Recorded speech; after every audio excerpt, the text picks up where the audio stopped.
Part 0. The fool. Urban sociology professor Alfonso Bruckman once said a bizarre social order exists in Academy City.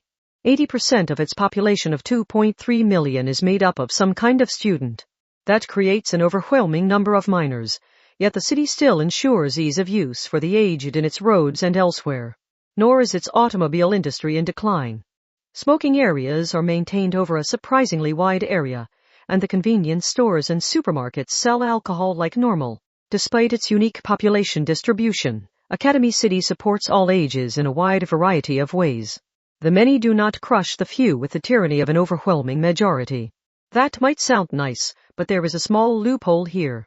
Since their social system is built to match that of the outside world, the city's majority is burdened with the obligation of maintaining that. Even if the odds of selection are as low as being struck by lightning, they must fulfill that role to their fullest once they are chosen. For example, yes. How does that city's court system work? Part 1. The magician. To be honest, few people would know what you meant if you mentioned Sakugawa Middle School. Typing the name into a search engine would only turn up a few results, and the school's official website would only receive a few hundred hits in a good month. Not even all the school's students would know the site existed. But even that plain and ordinary public middle school had a certain minor event, a field trip. Oh, we're actually at the central anti-skill station. Satin-san, your eyes and voice look and sound dead. The anti-skill officers working here have done nothing wrong, so let's not do that. Yuiharu Kazari, a girl with lots of flower decorations in her short hair, gave an exasperated comment to her sailor uniform friend who had long black hair. Officially, it was the school bowing its head and requesting a visit, but adolescent sensibilities could be cruelly honest, so if they were not interested, they were not interested. Satin Ruiko would have been more excited attaching a rubber band to her smartphone for a simple VR that let her peer into a world of swords and magic. She only felt any excitement at all because this got her out of having to take classes on a school day. Besides, Satin-san, I thought you liked hearing about crimes and such. Come on, Yuiharu. My specialty is rumors and urban legends. I can irresponsibly enjoy those because they're so vague and uncertain. I'm not so indiscriminate that I drool over some legit crime that's not just in the online news, but on the old-fashioned TV news and newspapers. I mean, you know someone's really suffering then. The central anti-skill station was about the same as a prefectural police headquarters outside of Academy City. Satin was looking up at no more than a box of thick reinforced concrete. Since it was a government office, it was not given any unnecessary decorations. And unlike in a TV police drama, there was no one shooting their guns out front, and no dump trucks crashing into the front entrance. To be blunt, it was a boring visual. An anti-skill woman clapped her hands a couple of times to gather the uniformed boys' and girls' attention. She wore a track suit instead of a proper uniform. Okay. It's time for the tour. We'll start with the main lobby. And there's no reason to be nervous just because it's an anti-skill station. Most of the people here are submitting lost item reports, renewing licenses, and other standard business. It isn't just wicked criminals who have business here. There were more than 100 curious or inattentive middle schoolers, but the anti-skill woman managed to keep them together as she guided them. That may have been due to anti-skill officers generally also working as teachers. They walked through the thick glass door and found a lobby much like in a city hall or bank. Several counters were lined up alongside each other and each booth was given a number. There was also a machine that spat out numbered tickets. A bank or hospital would have TVs set up, but an anti-skill station could not do that. They were meant to preserve order in the city, so it would damage their reputation if they angered Sasrak. This is the general reception area. As I said, this is the main lobby for the people here for completely ordinary matters such as lost items or licenses. Dramas tend to show the arrested criminals taken in the front entrance, while handcuffed, but we make sure normal people and suspects are never in the same area. Now, let's head further in. The bulletin board was covered in posters with advice for avoiding bank transfer scams and how to use fire safely.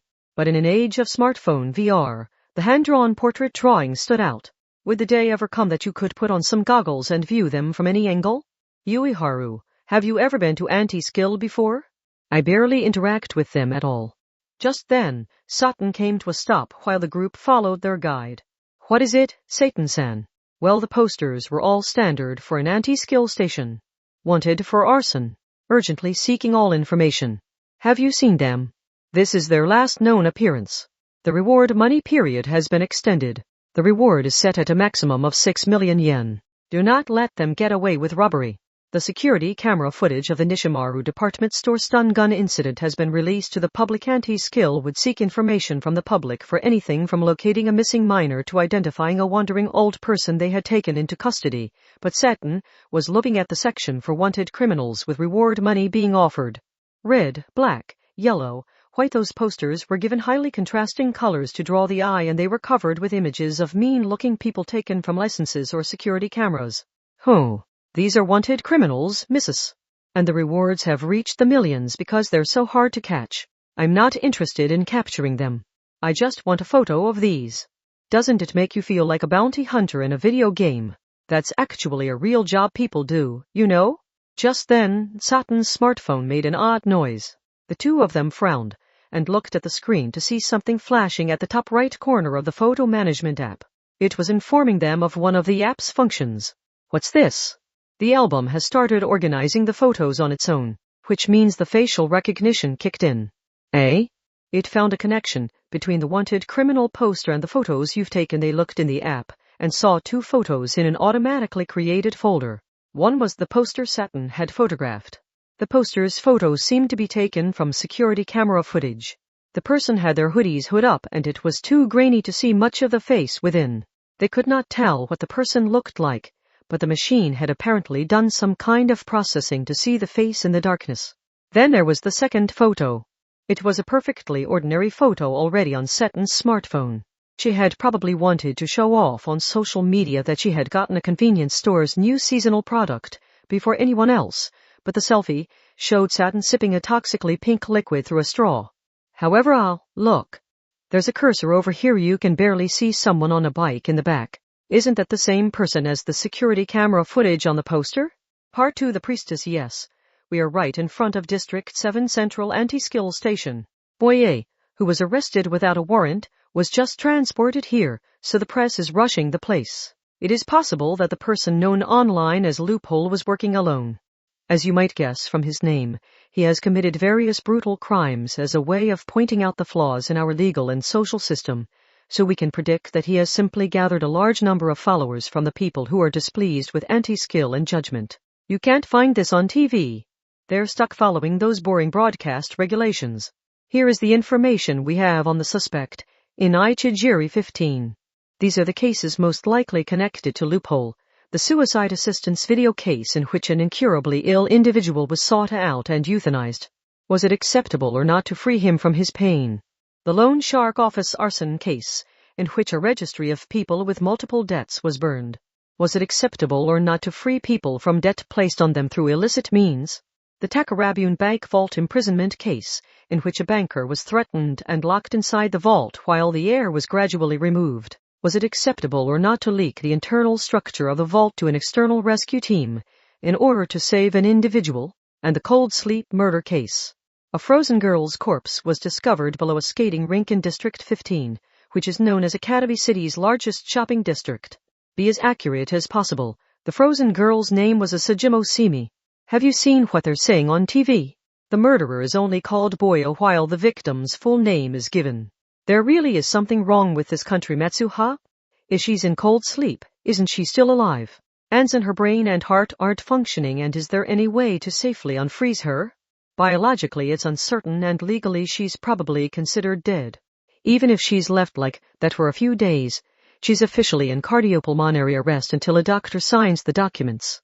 This really is the kind of thing Loophole would be a part of. A comment on this article. Tada, but is this guy a winner or loser as far as spur powers go? Is he a high-level intellectual? Or a level 0? Not much information has been released so far. Among the employed, unique abilities are more often seen as something that creates a feeling of alienation from those around you, Chief. The investigation was having difficulties, and rumor had it the case would never be solved. So what was it that led to this arrest? Well, I can only say that the tireless and diligent efforts of our many investigators have borne fruit. But this was also in large part due to a civilian-supplied photograph showing a bike thought to belong to the suspect. The license plate was a fake used by the current suspect, and it led us to his hideout. Once Boy has had a psychological evaluation by an expert, It seems likely the prosecution will indict him to a criminal trial. This has been brought to you from in front of District 7 Central Anti-Skill Station. Part 3 The Empress Ugh. This has gotten out of hand. It was the next day. The entire world seemed to have changed in just one day. Satin Ruiko commented on the current age of maximum speed trials. The administrative agencies were gathered in District 1. She did not visit that area often, but today she had been brought there by a black van. Their destination was Academy City General Courthouse. It was generally known as a court of first instance, but they did not approach the front entrance. Needless to say, that was due to the TV and newspaper reporters and the voyeurs who claimed to be online journalists who were waiting outside. The prosecutor in the van with her was supposedly the person who cornered the defendant until they were found guilty, but let's do our best, okay? After causing so much trouble, that loophole boy has finally been arrested and indicted, so we have to free the victims from their regrets and bring a normal life back to the surviving families. Let's do this. We're about to start the trial of the century, but this adult sounds panicked and can barely get the words out. I thought prosecutors were supposed to be people who were nicknamed the demon and stuff like that. If even a carefree middle school girl like Satan Ruiko was growing pale, then the world truly was over. But while dramas often depicted the choice between a court-appointed attorney and a private defense attorney, they rarely showed a change in prosecutor. This woman in a cheap and baggy suit looked like a puppy giving you an upturned look. She wore her hair up to force a formal adult look, but it seemed more like something from the Shichigo-san festival. She may have been even shorter than Satan, but now that things had started, she would have to stick with it to the end. She must have noticed Satan's extremely uneasy gaze because thus spoke the puppy prosecutor who was more toy poodle than Doberman. It's unlikely, but there can be a risk if a witness's identity is discovered. So your personal information will be hidden as much as possible. That's standard practice. Then do I really have to speak from the witness stand? Your photograph was the defining piece of evidence in arresting and building a case against Inai Chijiri, so you need to provide testimony on the circumstances of taking that photo. I know it won't be easy, so thank you for cooperating. It was not supposed to be like this. Satin Ruiko felt like holding her head in her hands. She had not wanted to become the talk of the town, and she had not wanted the reward. She had even refused the reward, but anti-skill and the prosecutor had not left her alone. Having lost the reward and gained nothing, Satan Ruiko was on the verge of tears. For one thing, she had not done anything at all. It was her smartphone that had found the suspicious face in her album app. But next thing she knew, all of this was going on. Part of her seriously wished they would just take her smartphone into the interrogation room and feed it the Katsuden. Sigh. Her name had yet to appear on the internet, but for the past few days, she had felt a squeezing at her heart every time the person who supplied the crucial information had come up on message boards or social media. Discussing these things online was so much different, and being the topic of discussion. A large group of complete strangers were searching for information on her. That was more than enough to scare her. Plus El Lupo has followers, right? I heard he has a lot of secret fans. He is Inai Chijiri, the defendant. No more and no less. K? They won't try to take our revenge on me for testifying, will they? If you're worried about any risks, then the best course of action is to make sure Inai Chijiri is found guilty and sent to the juvenile hall. Letting him go free would be the most dangerous option. Satan Ruiko really did hold her head in her hands now, and the baggy suit puppy tossed her something wrapped in clear plastic. What is this? Let me ask you something instead. Do you really plan to appear in court wearing a uniform that identifies your school? Didn't I say it's standard practice to hide as much personal information as possible? Come on. While wondering if this was some new diet that helped you lose weight by making sure you did not have an appetite, Satan tore open the plastic and spread out the contents. It was a suit made of thick black rubber. She could only assume it would be skin-tight from the neck down. Her bodylines would be entirely visible. Why did this dog prosecutor have what looked like a costume for a female phantom thief? Are you serious? Very serious. These days, the reporters can use a single strap to determine what store you bought it at and the general area in which you live. It wouldn't hurt to get rid of every little thing of your own. The black van pulled around behind the courthouse, drove down a gentle slope, and entered an underground parking garage. A few people in black were waiting there. Fortunately, this was not a foolish team of 101 tiny puppies, so Satan breathed a sigh of relief. The suit-wearing Dobermans had apparently already gotten rid of any reporters trying to disguise themselves as staff members. Okay, let's go. Wait. The zipper. I still have to zip it up. Blushing, Seton pitched forward and stumbled out into the parking garage. The puppy prosecutor stretched upwards and confiscated Seton's flower-shaped hair decoration. I said a single strap, didn't I? While surrounded by men in black like she was the president, Seton was led through a space of bare concrete. She nervously looked around. NWH, where are we going now? There are waiting rooms for witnesses. There are snacks and drinks there for you, so try not to come out until the trial. If you absolutely must use the bathroom or something, use the phone in the room to contact us. We will construct a safe route for you. Ugh. During the trial itself, you will be partitioned off by frosted glass so the defendant and gallery can't see your face. The only real danger is when you're waiting in the back. A lot of different people claim to be journalists these days. It isn't unusual for them to use the internal staff or small robots, so don't trust someone just because they're walking around like they belong. She smoothly answered Seton's questions, but it was not that reassuring when the woman looked like a puppy. Were they really headed in the right direction? She wouldn't accidentally open the wrong door and dump them right into the middle of the press, would she? Seton could only pray that hellish kind of thing did not happen. They rode up in an unusually small elevator, walked down a small hallway that made lots of twists and turns, and finally arrived in an area that looked like a hotel. Either that or the waiting rooms in a TV station. A long hallway was lined with doors that needed a card key to open. The prosecutor in a black suit opened one door, but she did not give Seton a card key. Even if someone knocks, tells you it's time, or yells that there's a fire, do not carelessly open the door. Make sure to check over the phone first. Do you understand? It's not like I have any other option. Good. Couldn't you leave someone in front of the door? Only if you want to advertise which of these many doors has the witness behind it. The prosecutor clenched her tiny fists at face height and gave a snort from her nose. Okay, let's work together in court. I'm worried-o and become delicious. I'm super worried. After the men in black left, Seton was left all alone and the loneliness pressed in on her from all directions. Actually being part of a criminal case was so different from just hearing about them. And this case was not normal. Unlike a movie or a drama, the prosecution and defense did not keep their evidence hidden and reveal it during the trial itself. They would declare in advance what their claims were and request for the evidence they needed. Even if they needed some other evidence afterwards, they could not bring it to court if they failed to request it. In other words, there would be no unexpected twists from a shocking new piece of evidence. Thus, Seton had already been given an overview of the crimes committed by Loophole Akanai Chijiri. The focus this time was on the cold sleep murder case. A 14-year-old girl named Asajimo Simi had been abducted, stripped naked, and frozen. The ice in the center of a District 15 skating rink had been removed and the coffin had been placed inside instead. Then water had been sprayed in from above to fill in all the gaps, and the rink was back to normal in time for business hours the following morning. The first to discover the corpse had not been an employee at the skating rink. After seeing the perfectly smooth ice surface, they had apparently opened the rink like normal. It had been one of the first customers who screamed. The crime scene investigation was complete, and the part of the thick ice containing the girl had been cut out and sent to a university hospital for storage. The culprit's identity had been unknown, because he had cleverly avoided the surveillance cameras when entering and exiting the skating rink late at night. But that was where Satan came in.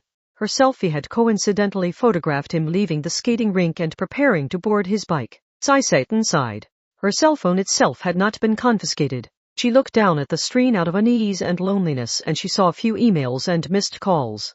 Misaka Makoto, Shirai Kuroko, Yuiharu Kazari. She smiled at the names of those friends who knew her situation, but then doubt crept in. Huh? I can't let people know my phone is here, can I? With the signal, I mean. She just about replied out of habit, but her fingers stopped. She breathed in and out, and she reconsidered. It would be best to avoid any risk, so she decided against replying and turned off the phone altogether. The public prosecutor was a government worker, and the defense attorney would protect the defendant. But what about the witness? Seton Ruiko belatedly realized she had fallen into an unexpected gap, so she breathed a heavy sigh in the empty room. She was certain today would be an adventure. But what good was an adventure she could not post about online? Part 4 The Emperor. Oh, the line's moving. And everyone's getting a lot noisier. Meanwhile, Misaka Makoto was standing in a very long line of people that stretched outside of the courthouse. District 1 was seen as a strict place, what with all of its administrative agencies, and Makoto felt like she would drown in the atmosphere if she stood still for too long. Other than one convenience store sign with restrained colors, nothing seemed allowed to draw attention to itself. Instead of the normal drum-shaped cleaning robots, anti-skill was accompanied by quadrupedal armored robots that played the role of military dogs, so everything felt higher pressure than in other districts. Why, you sure are lucky, Misaka-san. Where'd the odds of getting into this trial 1 in 208, making it a new record? Yui Haru-san, I'm more impressed with you and Kuroko for casually getting in using special educational judgment slots. Makoto stood in the line of gallery members who had won the lottery for a ticket. They passed through a metal gate, underwent a security check, and stepped into the courthouse. Ooh, this is all so annoying. That gate there is emitting far infrared beams.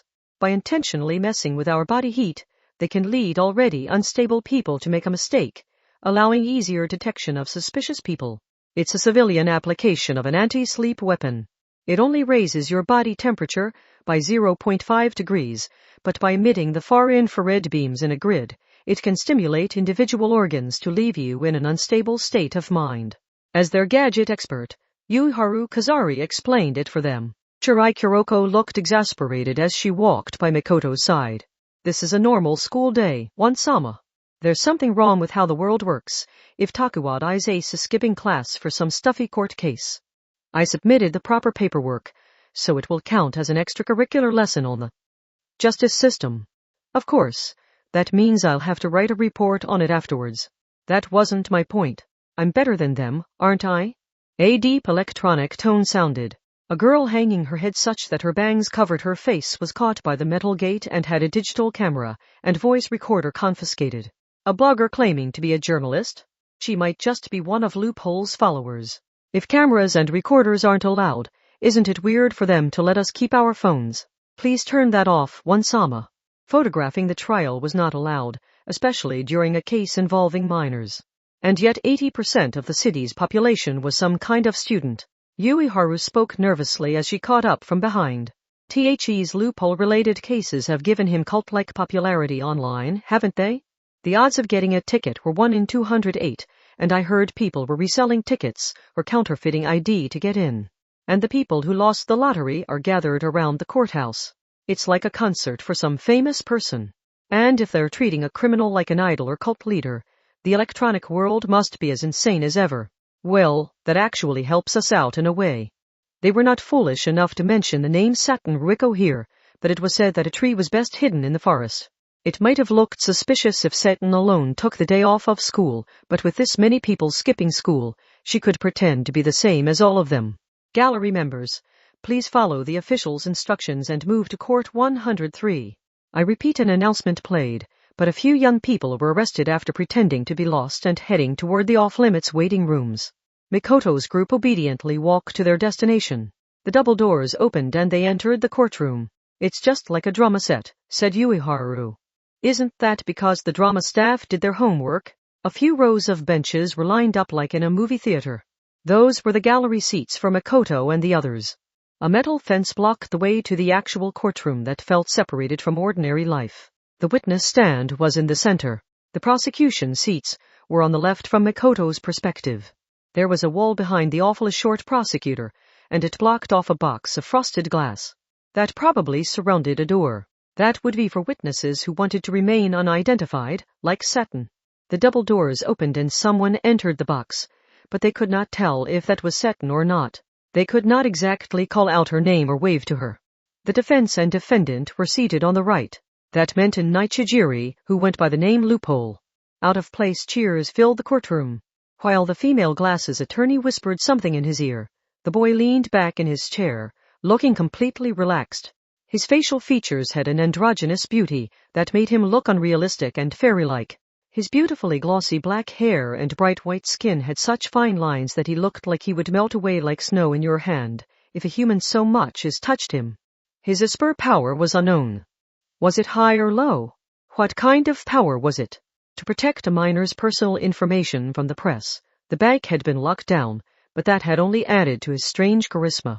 It was thanks to people wanting to see him like this was a concert that the odds of winning a ticket had risen to 1 in 208. Just like a bizarre medieval torture device, he had something that charmed people and drove them mad. A criminal's charisma, HM? Loophole certainly had that, but the female glasses attorney by his side also looked the part. They looked like a handsome male idol and his beautiful manager, Sujinaka Kayuyuka, was it? They mentioned her on TV so much I couldn't help but remember her. That lawyer has grown quite famous. She's been active on video sites as something like the midpoint between a sharp-tongued commentator and a fashion leader. So by sending a friend request to a serial killer's social media account, you might have a chance at making a name for yourself. I can see how he got so many irresponsible followers at the very back of the courtroom. The seats for the judges and lay judges were lined up alongside each other. The presiding judge sat in the center. There were 3 professional judges, including the presiding one, and there were 6 lay judges chosen by notary. Some of the lay judges wore sailor uniforms or blazers, but others had changed into black full-body tights, perhaps to hide what school they attended. Makoto frowned. The lay judges are the same age as us. Well, I guess that's not surprising when 80% of the population is students. They apparently have a large computer assisting them so even minors can fulfill their civic duty. Yuharu was right. Every seat had a flat screen monitor, but the lay judges' seats had far more equipment. The gravestone-like box was not the computer itself. It was the relay equipment that connected to a giant supercomputer. So they go through the trial in the same patchwork way as someone using their phone's word prediction. Shirai sounded exasperated. That seems a little too casual to me. The sound of a wooden hammer filled the courtroom. The trivia that Japanese courts did not use a gavel flashed through Makoto's mind, but when she looked closer, she saw the presiding judge had placed a finger on his keyboard to play an electronic sound. The elderly man spoke through a microphone. Order in the court. It is time. The court will now begin the trial and I would like to start with the oaths. He lightly raised his right hand and continued. We, the judges and lay judges, hereby swear to follow the fair and strict ideals of our judicial branch and to reach an impartial judgment for this cold sleep murder case with no falsehoods or exaggerations. The judges and lay judges to his left and right repeated the exact same statement. The middle and high school lay judges chosen from the population at large sounded nervous. It was a lot like a choir competition, in which the entire school year participated. Next it was the prosecution's turn. We of the prosecution hereby swear to follow the fair and strict ideals of our judicial branch and to pursue an impartial judgment for this cold sleep murder case with no falsehoods or exaggerations. It was almost the same with just the relevant part swapped out. It seemed to be a standard statement that they did not give much thought to. Court was apparently not a place in which people suddenly pushed their glasses up their nose and shouted at the top of their lungs. However, the opening oaths had seemed like a tedious rite of passage, but that came to a premature end. The entire courtroom was enveloped in the same uncomfortable tension as hearing a record needle skip. That was due to the excessive time the next individual took. The glasses attorney sitting next to the defendant slowly opened her mouth. Your Honor, she was just like a stage actress. She knew how to gather people's attention and manipulate a crowd's emotions. I apologize for the suddenness, but I cannot make that oath. Objections are made during the prosecution's closing argument or during the defense's argument. The defendant has no such right during the opening oath. As an attorney, you should be familiar with these rules, but I cannot make an erroneous oath. My contract with the defendant obligates me to faithfully defend him, so I am unable to bear false witness against him. Continue with this and I will advise that you are removed from the court. You are no more than a private defense attorney, so you are not a necessary part of the court proceedings. We can always bring in a court-appointed attorney and reopen the trial. We are seeking a reliable trial, not a hasty conclusion. Do not forget that. If she took this too far, she could be removed for contempt of court or obstructing the trial. Defense attorneys came in a variety of skill levels and attitudes. As you might guess from the fact that most defendants paid high prices to choose their own attorney, a private attorney, whose remuneration was influenced by the outcome, would participate in the trial much more actively than a court-appointed one that was paid the same either way. But the glasses attorney did not stop speaking. Was that due to her own charisma, or was she merely borrowing the charisma of the pretty boy seated next to her? My conclusion is as follows. The cold sleep murder case mentioned in the oath does not exist. Conclusion. Did everyone there realize the significance of her choosing that word in particular? Her opinion was so extraordinary that it inspired blank stares and confusion before anger or animosity. The brain and heart of the frozen victim, Asajimo Simi-san, have ceased to function. Simply looking at her brain waves or heart rate might lead you to believe she is no longer alive. But since she was put into cold sleep, she can be brought back to life if she is unfrozen using the proper method. Thus, this is not a murder case. I cannot disadvantage the defendant by discussing a crime that never occurred in the first place. The cracks of that silence were smoothly filled by the voice of the pretty boy's representative. Even a representative could fill in and solidify that space. And allow me to provide one piece of advice. This was the same as primitive humans acquiring fire to sweep away the darkness and gain peace of mind. You felt uneasy when you did not know what a creepy person was going to say, but once you knew their reasoning, you could accept it. You felt like the danger had passed. That was why the words of a madman had such a strange power. If you understood them, you could predict their next action and restrain them. This took advantage of how reasonable people found peace of mind. Of course, I will not say he was entirely unconnected to this case, but the techniques used remain hidden in his mind. He can revive the poor victim. But if you mistake the charge, meaninglessly extend this trial and find him guilty, that could change. If his freedom is unjustly taken from him, the frozen girl will die with no chance of being revived. There are many different kinds of cold sleep, after all. With some varieties, long-term storage will damage the cells and make it impossible to unfreeze the subject once enough time has passed. You can think of it like the juices leaking from a block of frozen tuna if you leave it in the freezer for too long. The glass's attorney's mouth split open in a crescent moon smile as she made her final statement. It is not he who will decide whether the poor victim lives or dies. It is your judgment here which will make that choice. At that very moment, someone silently raised his hand. It was Loophole, Aka Nai Chijiri. That pretty boy, who took his nickname from the legal loopholes he took advantage of, opened his mouth for the first time. Trial results are a noble thing. And that is why you must choose very carefully. His statement was short in comparison, but its attractive power was far greater. The true, non-borrowed charisma bared its fangs. You may not be charged with a crime, but the fact that you killed someone will be forever recorded in a public institution where anyone can view it. Part 5. The Hierophant. The victim was not yet dead. Whether the frozen 14-year-old girl would live or die was in the hands of those making the judgment. Hey, what do we do? What do we do about this? Is there a precedent? Is there anything to guide us here? We're not bearing all the responsibility here, are we? Order in the court. Kid? What? Anyone can view it. You're kidding. Why does this have to happen when we're doing this? I'm sorry, wait, can I go to the bathroom? I'm feeling you. Ugh, Jay. The pressure of that simple fact was far greater than what they had been expecting. The lay judges had simply been chosen from the public at large, so one of them fell from her chair and began convulsing. It was the same as vomiting after seeing a photograph from a gruesome murder scene. This was made all the worse by the fact that she knocked over the computer terminal when she collapsed.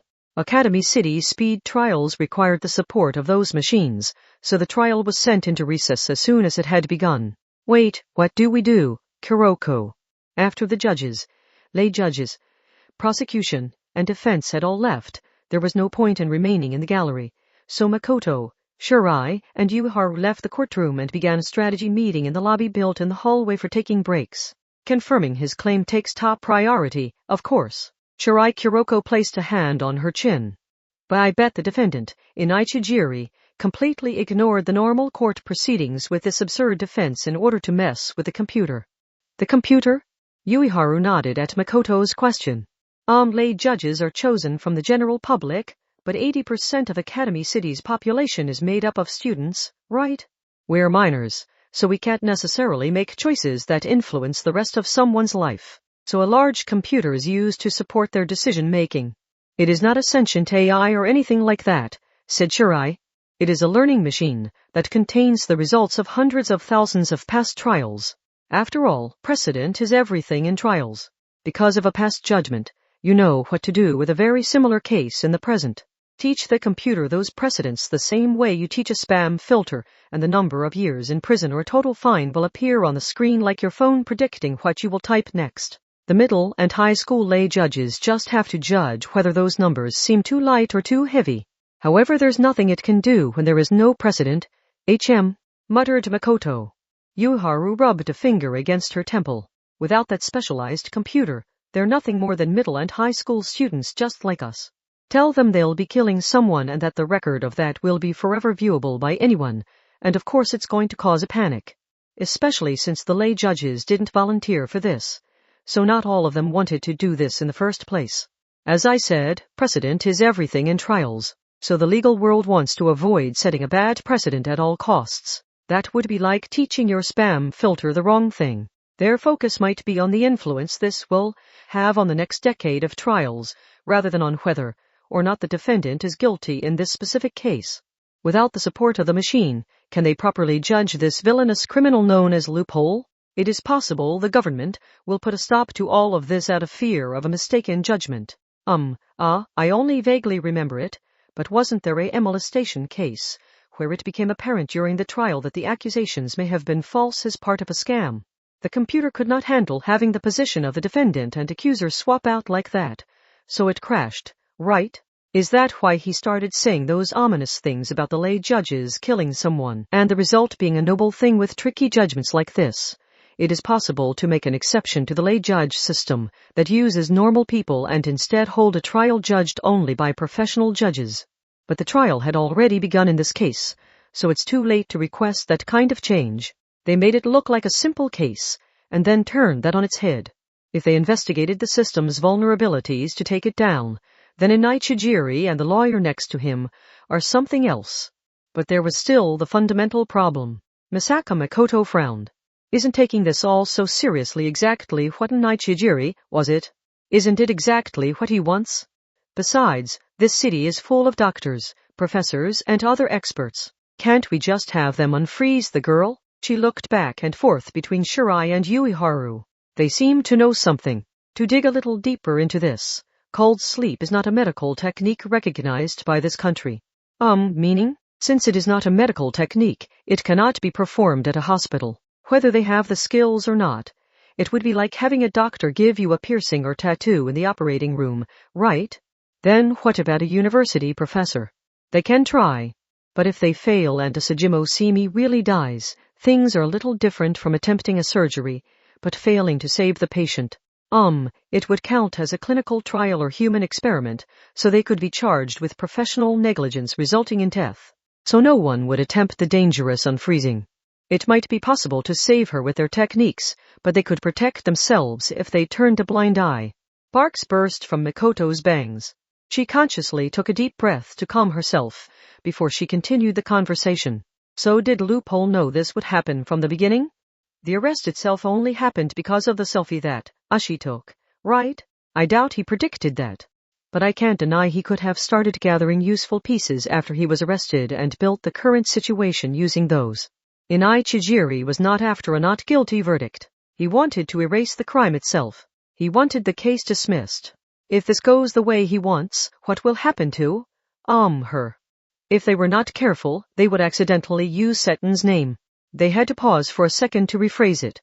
The prosecution is only protecting the witness because she is necessary to get a guilty verdict, said Kuroko. If the entire trial falls apart, that will no longer be necessary. This was not an issue of guilty or not guilty. If the trial itself went away, the position of witness went away with it. Plus, Loophole will gain freedom.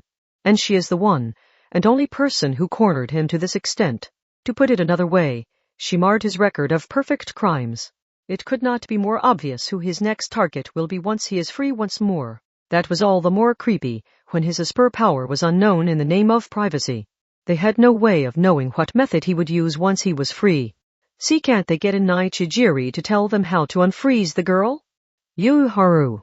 That is backwards. The process follows a standard order: arrest, questioning, indictment. After the indictment, anti-skill and judgment cannot question him further. Once he had been sent to trial, he was actually off limits. He could calmly break the rules and make exceptions, but they had to do something about it while constrained by those rules. Just thinking about it filled the pit of Makoto's stomach with irritation. We of course can't let the unthinkable happen here. Giving Loophole freedom and thus a chance to attack her is out of the question.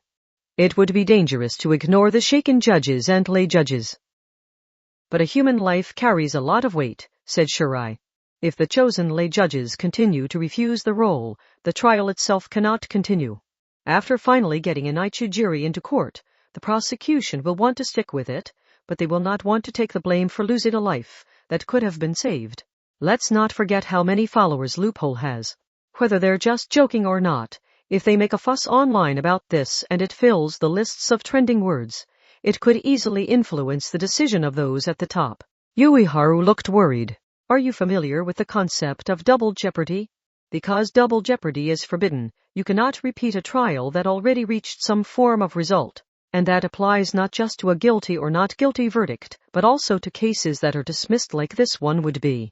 But we can safely assume that Loophole has committed several serious crimes other than the cold sleep case.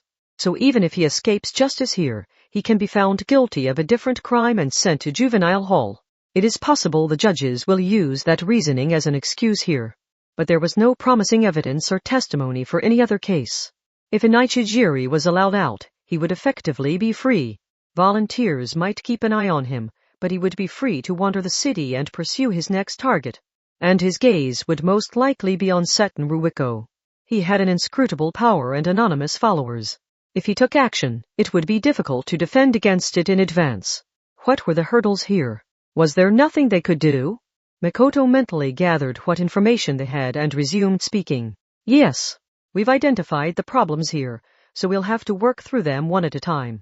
Kuroko, you said the trial won't resume for a while after Loophole shook everyone so badly, right? Then we should be able to leave for a bit. One-sama. First, let's find out what this cold sleep of his is all about. Mikoto licked her lips. Then we find a way to unfreeze the girl without relying on an Ichijiri. If we can save the victim as Hajime Simi-san, was it? Save her and he'll lose his bargaining chip. Then the trial would proceed as normal and he'll be found guilty. Part 6. The lovers. The strict atmosphere of a government office filled every nook and cranny of District 1. Leaving the courthouse was not enough to escape the oppressiveness of it all. The streets contained electronic guide posts that worked like AI speakers, and fully equipped anti-skill officers were patrolling with quadrupedal armored robots. Hiya! Even the convenience store has dull colors. Try calling it a chic color scheme. They do the same thing in Kyoto and Eyes, so it isn't that unusual. Mikoto's group held that conversation on the way to the subway station. Having judgment members with them meant a lot. After being cut out of the ice, Asajimo Simi, the girl who had been caught in the cold sleep murder case, had apparently been transported to a university hospital in District 2. They placed an IC card in the ticket gate and entered the station. Mikoto gave a curious glance toward the anti-skill officers, who were standing on stepladders to view the crowd from a step above. Low-temperature chemistry is a fairly major field of study, isn't it? Cooling technology is a foundation of modern society. These days, everyone uses a refrigerator or freezer, not to mention air conditioning. Computers and cars need cooling systems as well. Get a bit more specialized and you have the superconductor technology related to your railgun. One-sama, the safe storage of germs and microbes, artificial weather alteration, the exterior wall settings for spaceships and stations, and the methods to remove a mammoth from giant hunks of ice. The mention of giant hunks of ice brought a slight silence over Mikoto, Shirai, and Yuiharu. They boarded a train and traveled to another district. District 2 hospitals had expanded so much because the entire district specialized in vehicle development and the handling of explosives. They had the means of transporting delicate patients. Presumably, so they could contain so many patients, the university hospital looked like a stylish tourist hotel that stretched out lengthwise. A few out-of-place young people were loitering around it. They may have been people with too much time on their hands that fancied themselves internet journalists and wanted to sneak their smartphones in. Kuroko, you got us an appointment, right? I merely made the suggestion and they did not respond. Although I cannot imagine why they would refuse. And I know you, One-sama. You plan on disabling their security if we don't have permission, don't you? The trio entered the university hospital through the main entrance and asked about their appointment at the reception desk. Despite the suspicious people hanging around outside, they were readily allowed in. There was a TV in the front lobby. A male host with a self-satisfied look was speaking on a morning news program. Next up is the popular segment where we dig deeper into the top trending terms on social media. Today that word is unprecedented. Yes, unprecedented. During a trial being held today, the suspect took advantage of a computer vulnerability to have the trial sent into emergency recess. Why is that information already out? The reporters aren't allowed to inform the news agencies, but they sometimes use a loophole where they claim they're only gathering information found online. It's the same idea as intentionally gathering negative opinions from message boards and then denying any and all responsibility for the statements because you were only relaying the general consensus. If so, the dangerous situation would spread to the hospital where the frozen girl was being stored. Onlookers could rush to the hospital to see for themselves whether loophole would show up or not. The hospital's immediate acceptance of judgment members like Shirai and Ueharu may have been a sign of their concern. There were apparently treatments that used liquid nitrogen to take care of athlete's foot, but Makoto's group was led to a back corner of the hospital that felt more like a den of researchers than a hospital. Come in. Hearing the response to their knock, they opened the door, and they immediately reacted with shock. A black-haired girl was sitting in a chair there. And it was the exact girl who should have been frozen in a thick piece of ice. Is something the matter? Asajimo Simi wore a white coat over a blouse and tight skirt. When she looked puzzled herself, Makoto felt the need to say something. Eh? Umbato that. I'm her sister. The girl sighed and added that. She flicked the ID card on the chest of her white coat. It did indeed provide the name Asajimo Mabuki. My sister is in the cold storage room in the back. Given how she's dressed or rather undressed, I don't really want to show her off to people. In the back was something like the silver refrigerators seen in restaurant kitchens. However, it was even larger than those industrial ones. The door alone was taller than Makoto, and it contained a round window like on a ship. The double layer of insulated glass showed a world of death. The digital display said it was 30 degrees below freezing. It must have been specially treated because it had none of the frost found in normal freezers. There was nothing more than the thick block of ice looking like a coffin inside the plain box. That was Asajimo Simi, a cold girl without a shred of clothing. She was in an incomprehensible state that was neither living nor dead. That may have been why the scene felt almost divine in an odd way. After some thought, and deciding this was a lot like being in a museum and seeing a mummy or death mask that showed some vestiges of what the person was like in life, Makoto shook her head to drive out the unpleasant thought. We're twins, so people have always gotten us confused. Excuse me, but setting this up over email probably confused some things. Since we're twins, that means I'm 14 just like her, but I am a legitimate university professor. I specialize in low-temperature medicine, chemistry, and physics. Well, I skipped ahead to university overseas and entered Academy City as a professor, so now I'm relearning the tech here as a student. Despite her apathetic tone, Asajimo Mabuki grabbed a digital picture frame from a steel desk. No, it seemed to be a smartphone sitting on a charging stand.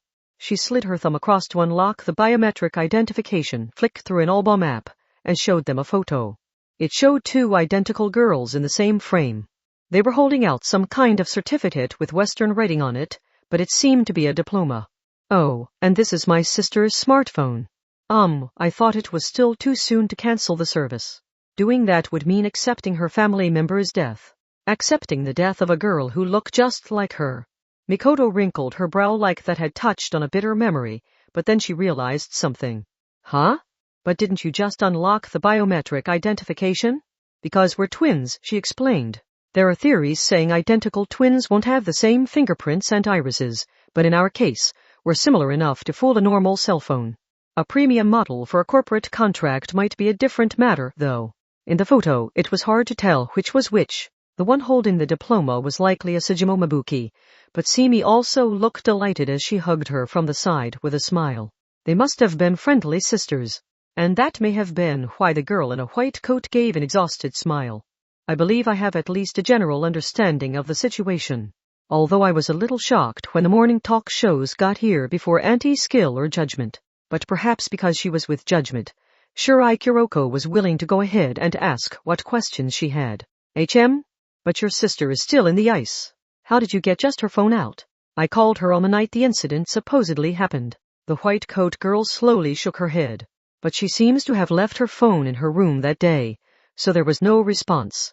I thought that was strange, but I didn't think too much about it. That may have been some kind of sign.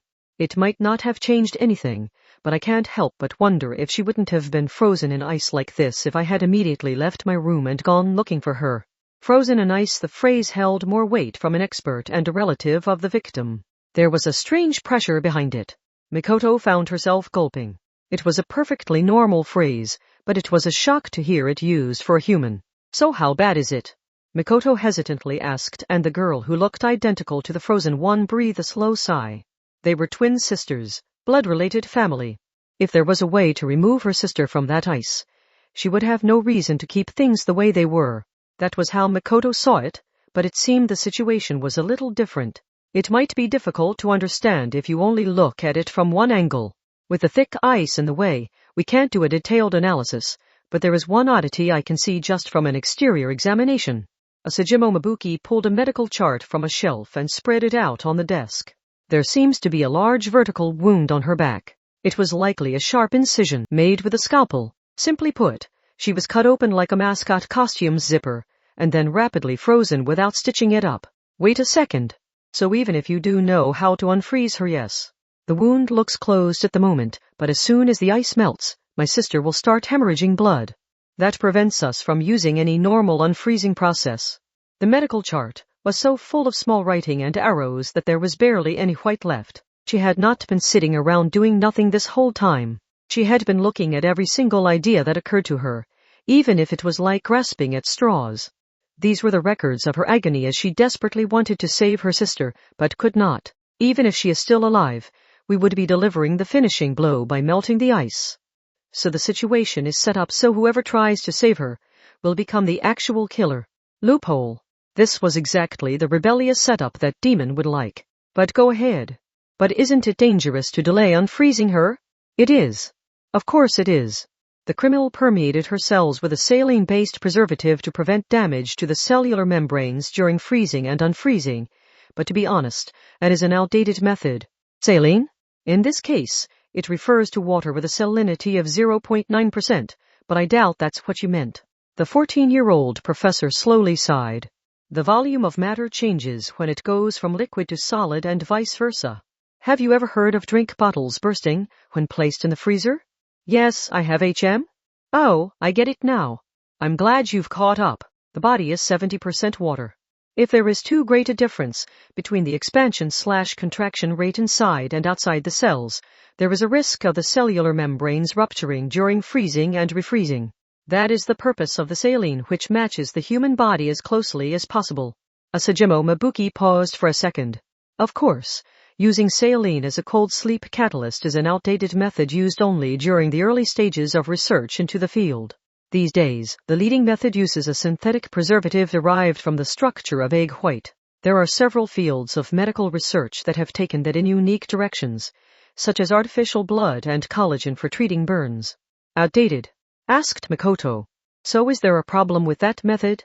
Yes, confirmed the white coat girl. Do you think anyone wants to have their gut opened up with the Edo period surgical instruments you see hanging in a museum? Because that method does not quite cut it, it's possible my sister's body is being further harmed as we speak. We can't try to unfreeze her, but we can't delay making a decision either. And if we do nothing, she will merely die.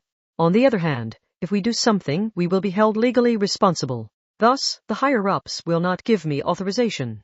It was like a puzzle that used a human life. And it was not a cruel puzzle with no answer. Loophole, the creator of this deadly artwork, said he could solve the puzzle. But how exactly would he do that? Part 7. The chariot. After returning to the university hospital's front lobby, Mikoto's group sat on a random bench and looked over at a poster on a nearby column. Neat. You can use cell phones in hospitals these days. They still ban them around the operation rooms and examination rooms. But who was it that claimed cell phone signals would damage medical equipment anyway? They needed to organize what information they had. Oh? Wansama, you still aren't using a smartphone. I'm attached to this flip phone, and it can use the internet just fine. They attached rubber straps to their multipurpose mobile devices and positioned the screens in front of their eyes like goggles. The images presented there were reconstructed using the footage taken by other cameras. In their case, they used the cameras on each other's phones. Mikoto looked around. Huh? Is this our classroom? I chose that setting. The classrooms and gyms of prestigious schools like Tokuwadai and Nagate and Jauki are pretty popular backgrounds. Ueharu must have already set everything up for them. Several files were pasted to the blackboard and entries were linked by red and blue lines of light. Also Satan-san? Hi. Someone was here who should not have been. She must have been sitting on a chair or sofa in the courthouse waiting room, but that data was not here and she looked like she was sitting in empty air with a smile on her face. Mikoto widened her eyes in surprise. Should you really be doing this? Using your phone might give away your location. If it gives a reading from within the courthouse, I borrowed a phone and web camera from the prosecutor, so it doesn't matter if this phone's location is discovered. That sounded like it would cause other problems, but the trial was stopped for the time being. Since Seton was a witness instead of the defendant or accuser, she may not have been as strictly monitored. Ho, ho. Ueharu-san, what kind of technology is this? I see it can reproduce things perfectly even down here. Jaiowa. Do you have to look there even in VR, Seton-san? In courthouse, wouldn't it look like she's just crawling around on her own? That no one is getting after her for that motion may be all the proof we need that she is being kept safe, said Shirai. The pervert was not bothered by the perverted action. At any rate, Shirai Kuroko got down to business. Now, we went over this with an expert, but the thread only feels more tangled. At least we have a clear view of what hurdles we have to overcome. It's no longer a tangled mess of video cables, is what I'm saying. They began by sharing their information, including what Seton had inside the courthouse. According to a Sejimo Mabuki, the low-temperature chemistry expert, melting the thick ice to remove a Sejimo simi would be a gamble. And even if the ice did melt well, the large wound on the girl's back would open up and she would hemorrhage blood. The standard method of closing a wound was to wrap it with bandages or sew it up with thread, but they could not do that while she was frozen. They needed to treat the wound before melting the ice, but they had to melt the ice before treating the wound. It was a lot like locking your key inside an auto-locking hotel room. Mikoto viewed the documents covering the blackboard and gave a frustrated sigh. I knew it was going to be bad, but this is even more twisted than I was expecting. But looking at it in reverse, loophole, Akenai Chijiri may have actually been afraid. What do you mean, Ueharu? I mean, since he included the wound on her back as insurance, he must have considered the possibility of her being unfrozen from cold sleep, right? So there might really be a way of safely unfreezing her. Incidentally, the simple VR using a mobile device was not completely immersive. Mikoko's group could still hear the noise and chatter of the hospital lobby. Within that was the lobby's large TV continuing to discuss the top trending terms on social media. People made a fuss about TV going into decline and the internet rising to the forefront. But since the TV programs were not making anything original and simply relying on topics and videos from the internet, it felt like they had just given up resisting it. And those people were holding the following discussion, while taking no responsibility for their statements. The top trending term has been updated. Oh, what's this? We have a very interesting topic in first place. The accusations against Boya might be false. What does this mean? Sensei. According to those in the know, a new email from Loophole has arrived at various news organizations. Needless to say, Boya could not have done this since he is in the courthouse. I see. But couldn't that be set to a timer like is often done with blog posts these days? You can tell when these things are done on a timer, but there is no sign of that here. This is no more than online speculation, but the consensus seems to be headed toward the idea that the true criminal is someone else. Mikoto could not believe her ears. Wait. What is going on? Ah, Misaka-sen. Sutton tried to stop her, but Mikoto removed the cell phone affixed with a rubber strap. The real scene of the hospital lobby filled her vision, but nothing really changed. The irresponsible content was still coming from the TV. I can't believe them, what they are saying is awful, but it does seem to be true. Shirai and Ueharu also removed their mobile devices. Rules against mobile usage in hospitals had been relaxed in recent times, so Ueharu pulled out a mobile device resembling a handheld game system and gathered information from a browser. Someone claiming to be Loophole is making posts to video sites and message boards as well. I have no words for that poor, foolish boy, but I will continue to commit my crimes as before. I have no intention of forcing all responsibility on him and making a clean escape. Quite a few people think this person is the real criminal and Boya being held in the courthouse has been falsely accused. But this is just on a computer or with a program, right? If he had set this to post with a time delay, Inai Chijiri could be the one sending these messages, couldn't he? At the very least, this does not appear to be a simple timer. Inai Chijiri? We still don't know what his power is, so could he be using that? I don't know how rare his power is, but using a unique power would be like leading a calling card. And none of Loophole's crimes have shown any trace of an Esper power being used, explained Ueharu.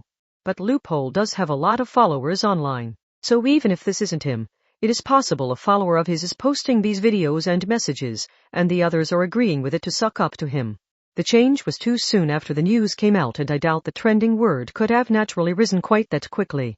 If there was a direct connection between Loophole and his followers, he could even order them to rid him of the troublesome witness. Not even Anti-Skill or Judgment knew how many followers he had in all, so it would be almost impossible to fully ensure someone's safety. The only remaining option was to swiftly divulge Loophole's crimes, reveal that there never was a perfect crime, and disillusion his followers. They had to prove that his wicked charisma was a sham.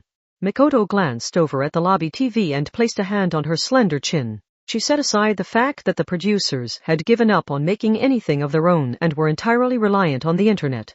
If the followers did this all on their own, then wouldn't it be outside of Loophole's own expectations? If they spread the false idea of a true criminal and that was easily revealed to be a lie, then the suspicion against Inai Chijiri would only grow. Was this situation actually working against him? The effect seems too big for that. The message supposedly from Loophole may have started out as something his followers invented, but it seems to have gathered the interest of completely unrelated people now. It's a lot like how people will line up for a restaurant they know nothing about just because they see it has a line. So this wasn't just a spontaneous occurrence. Should we assume the email message and masked video were prepared in advance? Mikoto thought for a moment. Maybe this was a form of insurance. Inai Chijiri could have left his more trusted followers with this material and instructed them to start distributing it once they received some kind of signal.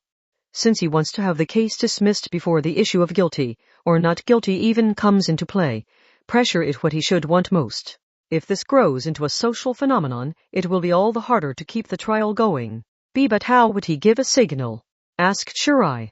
He's being confined and monitored, and they won't allow minor suspects in front of the cameras. He won't be allowed to so much as touch a mobile device or computer. Even if he had his followers waiting, he has no way of hitting the activation switch. Could he have borrowed a phone from someone like Settons and did? I think the actual defendant would be treated differently from her. Mikoto sighed, but something about Ueharu's comment gnawed at her. Could the trial going into recess have been the signal? No, that introduces the risk of it being triggered by some unexpected turn of events. I'm not an expert at psychological warfare like that stubborn #5, but I'm sure that delicate give and take is important. So you wouldn't use a method that prevents you from putting on the brakes, if necessary. If you want to effectively attack in waves while adjusting to the situation, you would want to give direct instructions. Loophole, Inai Chijiri could only contact so many people. Mikoto did not want to think a follower had worked their way into the security personnel. It was the higher-ups that decided who was assigned to that position, so they would have no way of knowing if they would be assigned to Inai Chijiri's security today. It seemed unlikely he would include a gamble like that in his insurance. It would have to be someone he knew would be by his side no matter what happened. Which meant his lawyer, said Mikoto. Sujinaka Kayuka, was it? He whispers something to her and she uses her phone to call up his followers. That allows him to get his instructions out there. Shirai Kuroko and Ueharu Kazari of Judgment frowned at that. If that came to light, she would more than just lose her license to practice law. No matter how clever she might be, I doubt she would go that far. And cell phone anonymity is not as convenient as it might seem, added Ueharu. Then maybe she isn't using her phone. She just has to use a payphone instead. There are some in the courthouse, but she might be overheard there, so I guess she would head outside. Ueharu-san, can you check for the location of any payphones near the courthouse? Why yes, I can do that. But even if you can find who the call was made to, you can't know who made the call, can you? Asked Shirai. Even if we have the call data, it will not be enough to corner that Sujinaka Kayuka lawyer. I wouldn't be so sure. Part 8 strength. If the case itself was dismissed, it was all over. Loophole, Inai Chijiri, would be freed and he would almost certainly target Seton Ruiko. To prevent that, they had to do something about both the cold sleep case and the commotion on the internet. They were definitely approaching the end of this. Mikoto's group left the District 2 University Hospital and returned to District 1. On the way, they passed a police van that looked like a large bus covered with armor panels and wire mesh. They mixed into a group of people carrying smartphones to broadcast a report on a video site, and they entered the courthouse. Ugh, Misaka-san, that's the far infrared beam grid coming from the gate. It's to locate suspicious people, so try to get used to it.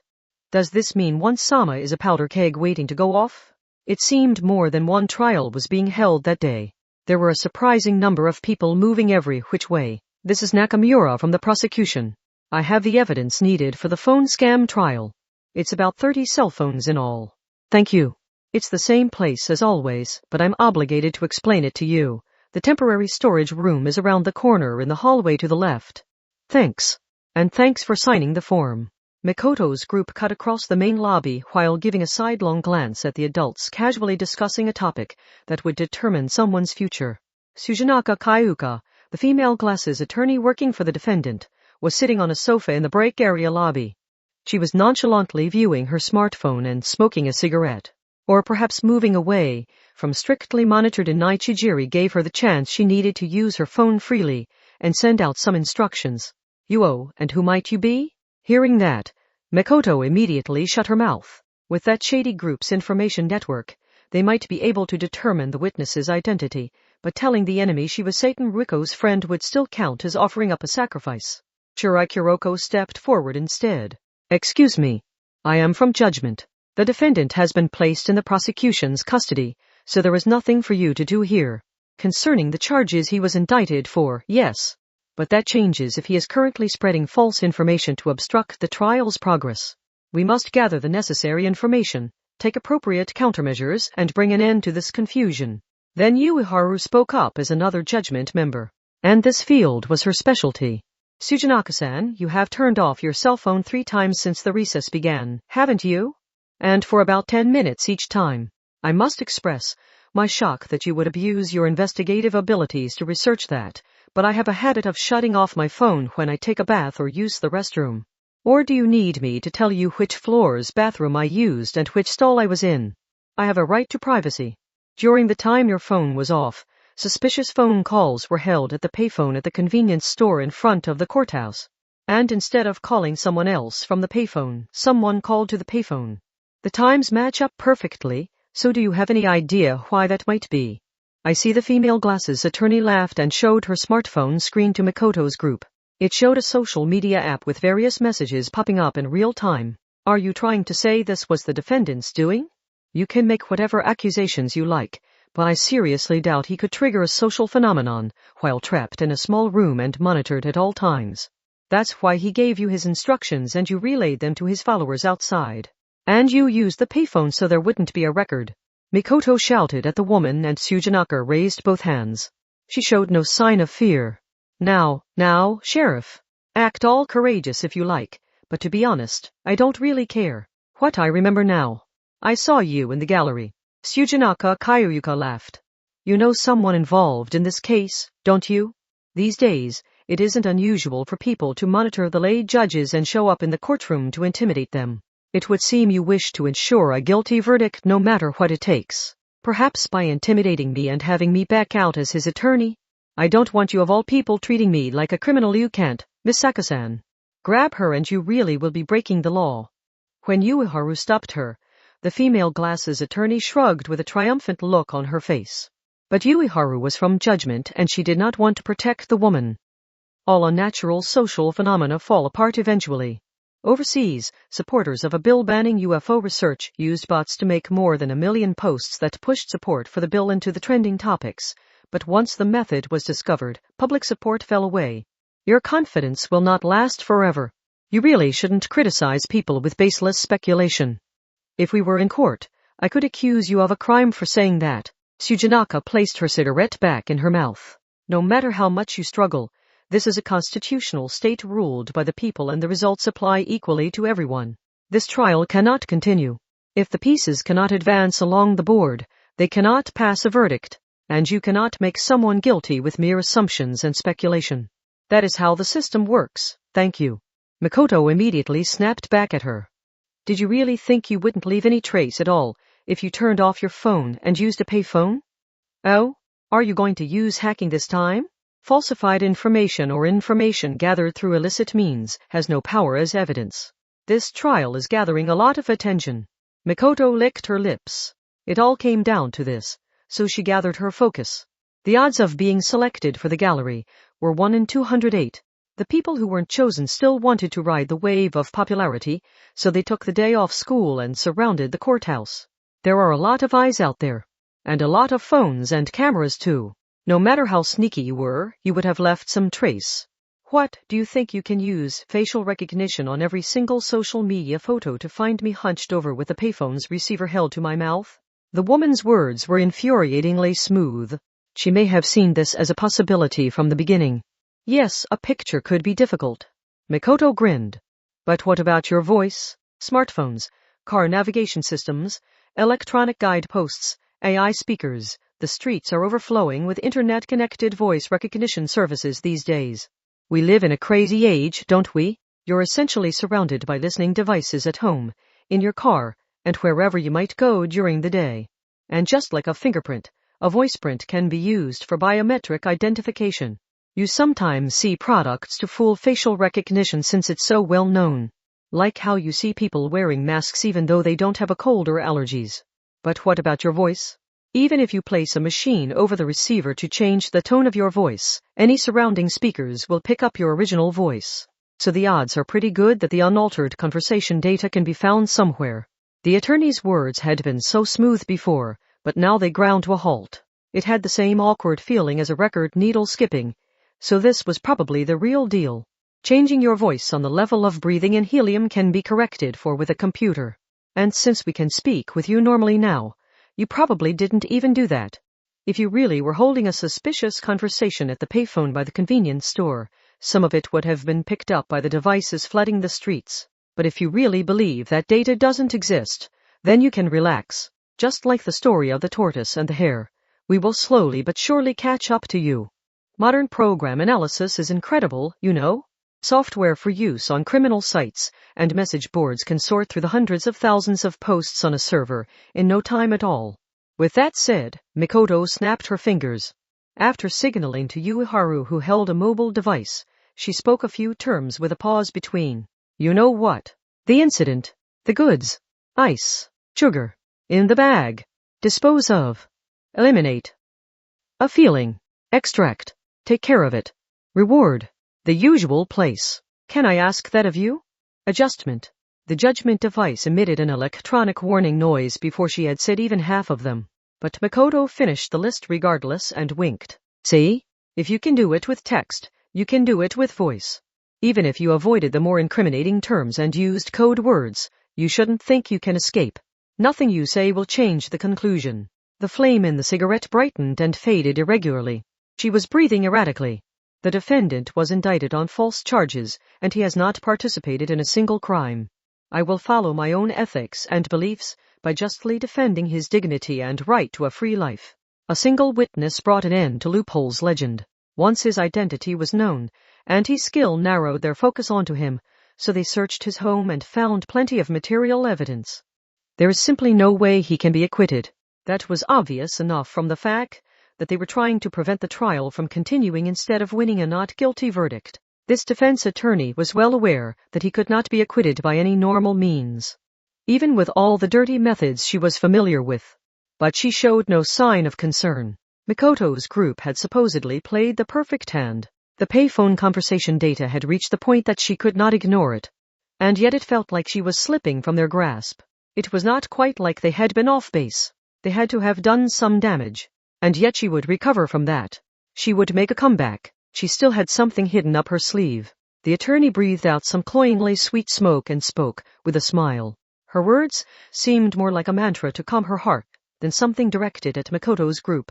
A pile of cardboard boxes may have been taken from his home, but how long will those last? Part 9. The hermit Misaka Mikoto felt an indescribable sensation in her temple.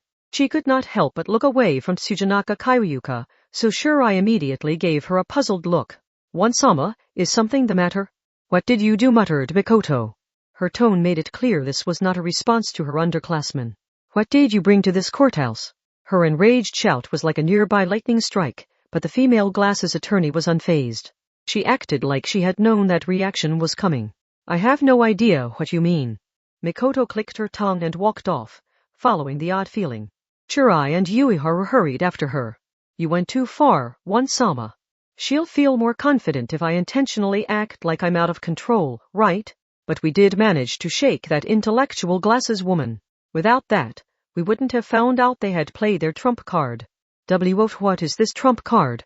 Miss Seka-san. When she heard Ueharu's nervous question, Mikoto took deep breaths in an effort to cool herself down. You know I'm the strongest when it comes to electricity types, right? I'm sensing something really strongly here. Something is going haywire. It's just like what I felt that time an office worker's laptop burst into flames in a cafe. Something is short-circuiting. No, it would only feel like this if sparks were bursting from a lithium-ion battery like fireworks. A battery is burning. There was no need to say it out loud. That female glasses attorney had said it herself. A pile of cardboard boxes may have been taken from his home, but how long will those last? If there was a fire in the courthouse, the material evidence would be burned along with everything else. That would make the trial even harder to continue, and it would be even more difficult to avoid the claims of false charges on the internet. They had yet to solve the cold sleep and false charges problems, yet the problems kept piling up. It felt like ending up in an impossible situation in a falling block puzzle. But battery failures are not a very reliable way of starting a large fire, are they? Asked Shirai. And the courthouse is equipped with sprinklers, fire doors, and other fire prevention equipment. I don't know where the fire will start, but could it really reach the well-protected evidence? The fire doesn't have to reach the entire building. What if they directly start the fire in the temporary storage room, where all the trial evidence brought by prosecutors is kept? I don't know if they keep anyone in the storage room. But if they only have guards outside it and the room itself is unmanned, then no one will notice until the fire spreads enough for smoke to leak out the door. And if protecting the evidence takes top priority, they actually won't put sprinklers in there. A bulletin board in the hallway had a list of scheduled trials for the day.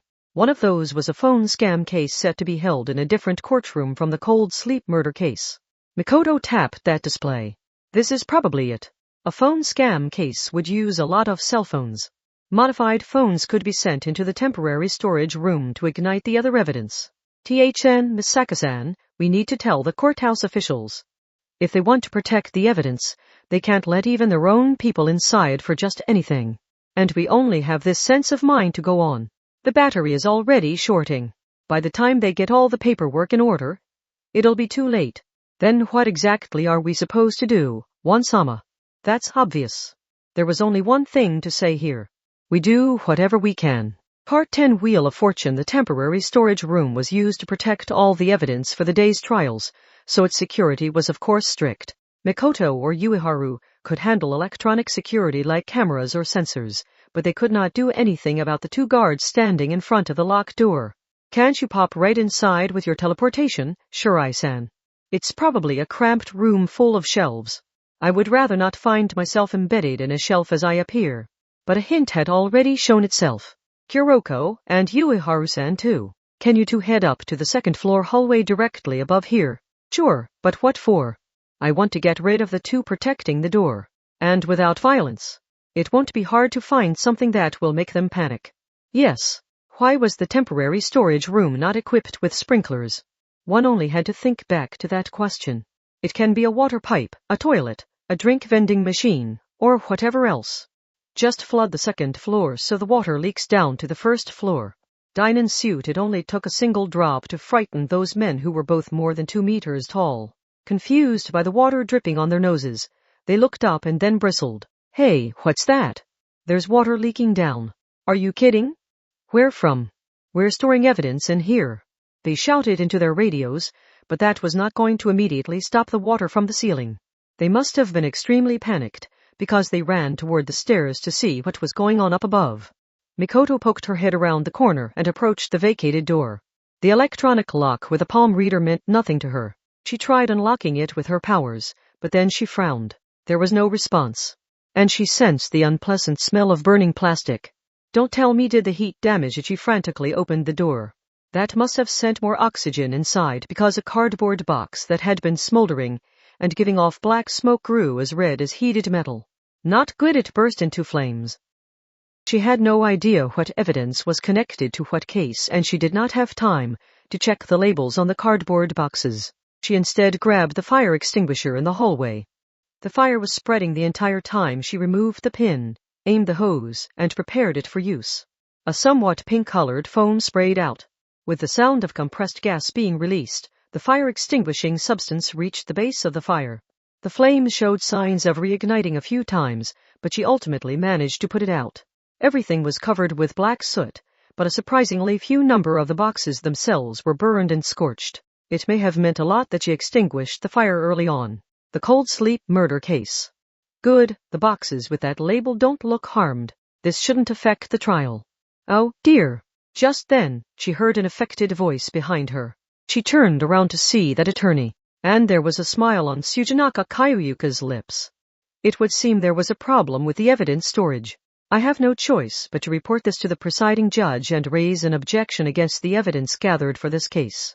Simply put, the evidence in here cannot be trusted. What are you but the boxes for the cold sleep murder case weren't touched. There might be a bit of soot on them, but the evidence is sealed in plastic bags. That won't even get them dirty. But you clearly wish for a certain outcome to this case, so the impartiality of the evidence must be brought into question now that you have infiltrated the temporary storage room. You could have destroyed information that disadvantages the defendant, or you could have planted some false evidence. You have no proof of that exactly. There is no proof one way or the other. And since there isn't, we will have to investigate the matter. But while each piece of evidence is being investigated, the victim will almost certainly run out of time. Of course, Inai Chijiri and Tsujanaka Kayuyuka would have preferred if the evidence had simply burned away, but they had a backup plan in case the fire did not spread and it ended as a dud. The amateur lay judges cannot bear the weight of a human death. Public opinion is tilting toward the charges being false, and the prosecution's evidence must be questioned. Surely it would be easier to just call off this trial. Easier for everyone involved. Mikoto had to think. She had no choice but to think. A method of cheating was unbeatable as long as its effects lasted. But it was all over once the trick was discovered. It was a deal with the devil that would tear down everything you had accomplished when that happened, which meant this was only a backup plan for you. It wasn't what you really wanted. What are you talking about? You're pretending everything is going flawlessly, but this is just your recovery from a mistake.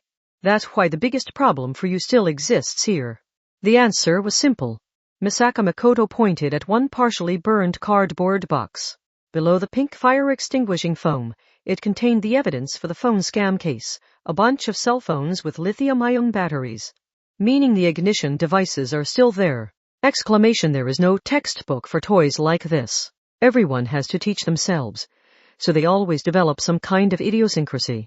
Investigating those might just turn up something interesting.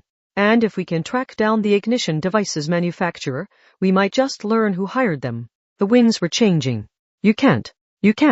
That just can't be possible. It was now Mikoto's time to make a challenge. She slowly spoke to the female glasses attorney who could not seem to move. If you were involved, then you won't be able to defend Inai Chijiri any longer. Because then it will be your turn in the defendant's seat. Part 11 Justice. This is the work of Firebug, said Yuiharu. The burnt cell phones were evidence for another case, so they could not gain access to them. Instead, Mikoto had taken a lot of photos and Yuiharu had compared those to the Bank Academy City's database. Of course, that's just what he's called online. Misaka-san, you said you saw a laptop burst into flames in a cafe, right? That reminded me of the Firebug case, where someone used that as camouflage. Che. If this had been loopholes a spur power, we would have had him in checkmate. If he did things that straightforwardly, he could not have set up this theatrical crime, added Shirai with a sigh. Yuiharu rolled her shoulders with her mobile device in hand. Firebug uses an spur power called Aeon Trade that lets him freely manipulate microscopic ion exchange. He apparently used that to heat up batteries and to cause myocardial infarctions or instant aging just by touching the human body. Would that be level 3 or 4? It sounds pretty dangerous. But if he had a decent spur power, he would have received plenty of support from Academy City. Mikoto's group could not understand why those in the dark side would dive into that bog themselves. During the Fireball case, where surveillance drones kept bursting into flames and crashing, The electronics company apparently falsely accused him of doing it. A recall would have cost the company billions, so they invented themselves a criminal to avoid that. Wouldn't that be way too obvious? As you can guess from the fact that we know what happened, it was discovered that the company fabricated the charges and they ended up having a rough time with the civil rehabilitation law. But that was not enough to heal the psychological wounds. Firebug kept posting dangerous how-to videos online in order to teach people how to trigger fires and explosions without using an spur power. It seems quite a few people committed crimes based on his instructions. It was a miserable story, but it seemed unlikely Firebug was innocent now. He was not just criticizing corporate vulnerabilities, he had started accepting money and doing jobs for people. Messing with batteries isn't as flashy or reliable as using fuel or explosives, but it becomes a lot easier to pass the result off as an accident. While explosives and arson announce the presence of a criminal, this method is more surreptitious and doesn't cause as much of a stir. Sure, I paused for a beat. But a lot is unknown about Firebug. He was arrested, but he was never actually indicted. Then he managed to slip past anti-skill and judgment surveillance and disappeared. Disappeared? He most likely got plastic surgery. But that would leave him without an ID to use, so life in Academy City would be difficult and he could not leave the city either. Honestly, I just don't understand why someone would drop themselves into the cracks of society like that. He already had an inclination toward crime and supporting himself would be difficult. It was a stereotypical case for a repeat hired criminal, so we of course cannot kick down his door and search his home right away. That isn't how we're going to investigate this. Mikoto nearly cut off Shirai as if she had expected to hear that. Shiroko. The batteries used by Firebug aren't as reliable as normal bombs or Molotov cocktails, right? Why yes. What about it? Yuiharu-san.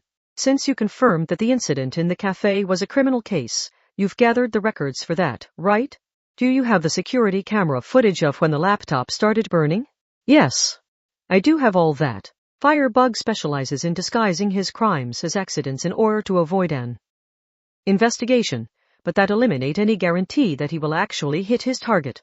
In that case, wouldn't he be dying to know whether or not his setup actually worked? It would be one thing if it was just a hobby, but he would need to confirm it when it was a hired job.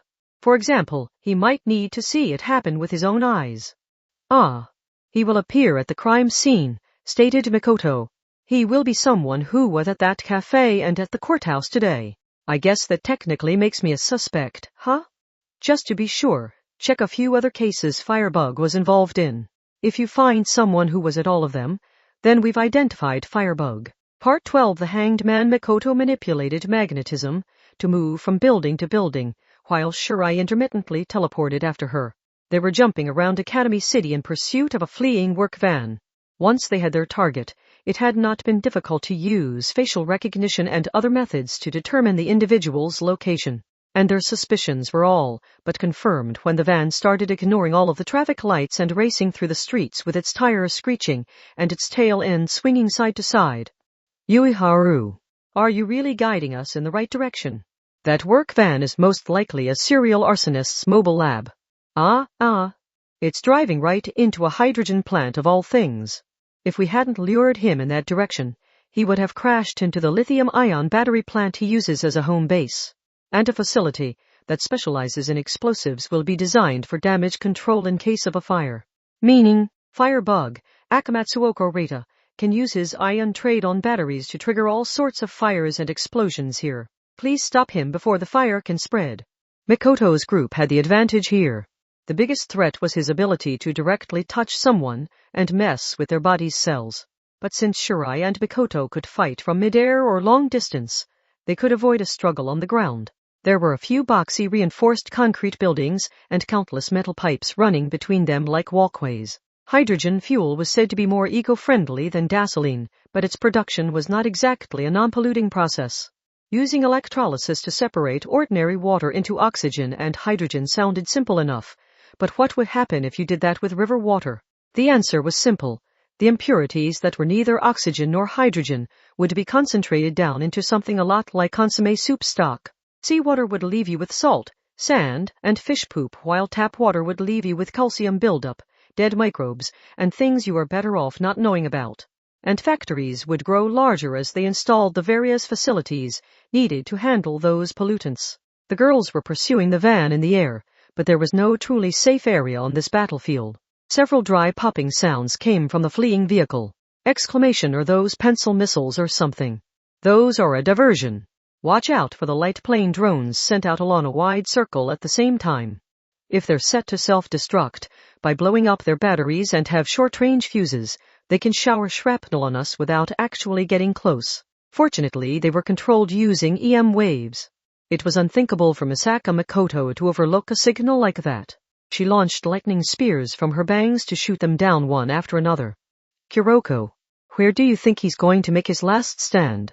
Everywhere here is full of oxygen and hydrogen, so it's a huge problem no matter where he does it. Then let's hit him with something that isn't oxygen or hydrogen. Some small sparks burst from Mikoto's bangs. The work van was racing past a cylindrical tank, but that tank's pressure control malfunctioned and it suddenly exploded. An incredibly thick brown substance erupted out. That was the extremely condensed waste product that was neither clean oxygen nor hydrogen. The substance hit the work van like a flash flood. The van slid to the side, and it could not regain its balance. The sludge slipped between the tires and the ground, robbing them of friction, and the tires simply spun. It was pushed off the road, toppled onto its side, and rolled along while a metal fence wrapped around it. It finally stopped after crashing into a thick car barrier shaped like an upside-down U at the entrance of a park. Mikoto made an announcement, while hanging upside like a bat from a group of thick pipes running above the road. Come out and do not attempt to resist. You can try to use your special battery fires, but if this sludge burns, it will produce the dioxin used in herbicides. Don't try anything unless you want to be caught in the middle of some toxic smoke of your own making. No response. Is he being stubborn and holding up inside the van? Couldn't he have simply passed out from this horrific stench? Mikoto and Shirai exchanged a glance. An unpleasant atmosphere hung over them. What did it mean if he could not leave the van? One of us is going to have to wade into that scrapped van covered in what looks and smells like a pile of crap and drag Firebug out of there. Ho, ho, ho. Let's decide who with rock, paper, scissors. Yes, a nice fair game of rock, paper, scissors. Come on. Don't look away. Let's play on the count of 3. Don't teleport away. Part 13. Death. Mikoto and the others were not the only ones feeling irritated. In District 1 Academy, City General Courthouse, time seemed to be passing calmly in the defendant's waiting room, but the female glasses attorney, Shujinaka Kayuka, was actually already in a rage. This is bad. This is really bad. What is? The Firebug part of the plan is falling apart. After snapping back at the boy, the attorney glanced back toward the closed door. She lowered her voice and opened her mouth as if to slowly release the pressure of her tension. It would have been difficult to prove actual wrongdoing with the voice data. But when he was arrested, I was the one that kept him from being indicted. He owed me for that, and I tamed him with money after he got plastic surgery and had trouble getting by without an ID. Do you understand? I doubt he would let himself be captured so easily, but it's all over if he is. The hotline will lead them back to me, and then I won't be able to defend you any longer. You have to know what fate awaits you if you're given a court-appointed attorney who lives off of everyone's tax money and gets paid the same whether they win or lose. This beautiful boy was done for if a guilty verdict was reached, but his expression remained almost creepily unchanged. I have more than one safety in place. Even if one fails, there is still another. Then let's assume Firebug is captured. If I'm arrested by anti-skill, they will also discover the fake videos and praise your followers are spreading outside. That means 2 of the 3 safeties have already failed. That just leaves the negotiation to unfreeze the cold sleep girl, but I honestly doubt that will be very effective on its own. No one will want to be involved in the life or death of an innocent person, so they will want to delay making a decision. That much is fine, but they might start looking at this in a different way. If they can't stand to let a living person die, then they just have to start thinking of the frozen victim as already dead. It's irrational, but if they get just one doctor signing a statement to that effect, they'll be able to shake off the guilt. That was the first thing they had discussed. Even with the negotiations centered on the cold sleep, there was no guarantee the trial would be called off, so they had needed several waves of attacks. They had wanted a result where the specific reason could not be given, but after weighing all the factors, it was concluded the trial could not continue. That would be difficult with just one point of pressure. And if the trial was resumed now, the pieces would progress in a direction in Nichijiri and Tsujanaka Kayuyuka very much wanted to avoid. As an attorney, she was no longer just receiving money from this. Her current status came from covering for his wicked charisma. And just then, to be honest, I have more than just those 3 safeties. As you said, there is always a chance of something going wrong. So it's best to have as many lifelines as possible. You still have something up your sleeve, why didn't you say so sooner? The female glasses attorney's face lit up like all her agony had been a lie. Loophole smiled thinly at that calculating woman who shared his fate here. By the way, I was entirely reliant on you for all of this. Of course, that was because I'm the defendant, so I'm always under observation and can't act freely. What about it? You don't get it? If a certain someone keeps their mouth shut, almost all of this will never come to light. There will be suspicions, sure, but no definitive answer. Isn't the presumption of innocence a wonderful concept? I just need to use it to my advantage. And I had everything set up that way from the beginning, so you don't have to worry about that. If she had known what he meant, the attorney would not have simply stared. So it was not the pretty boy's words that clued Tsujanaka into the change. Quite the opposite. Silence, quiet, stillness. She finally realized something was not right. Things were far too quiet beyond the door. They should have been monitored at all times, but those watchful eyes had completely vanished. Esper powers determined one's status in Academy City, but they meant nothing here. It was something else that ruled this place. My followers are many, and they can be found anywhere in Academy City. The doorknob immediately turned. Several men in work jumpsuits walked in. And there is a clear and simple way to stop this trial dead in its tracks. The current trial system requires the defendant to have at least one attorney. To put it another way, if that number drops below 1, the trial must stop. Which means this was so unexpected that her mind must have gone entirely blank. The fear finally caught up to her once her mouth was covered with adhesive tape, but by then it was too late. Her arms and legs were bent and bound with adhesive tape like she was being packed up by a moving company. Her eyes widened as she was stuffed inside a plastic box on a wagon. This was not the look one gave a companion. Tsujanaka Kayuyuka may have finally recalled the most basic fact of all, what kind of person Nichijiri was.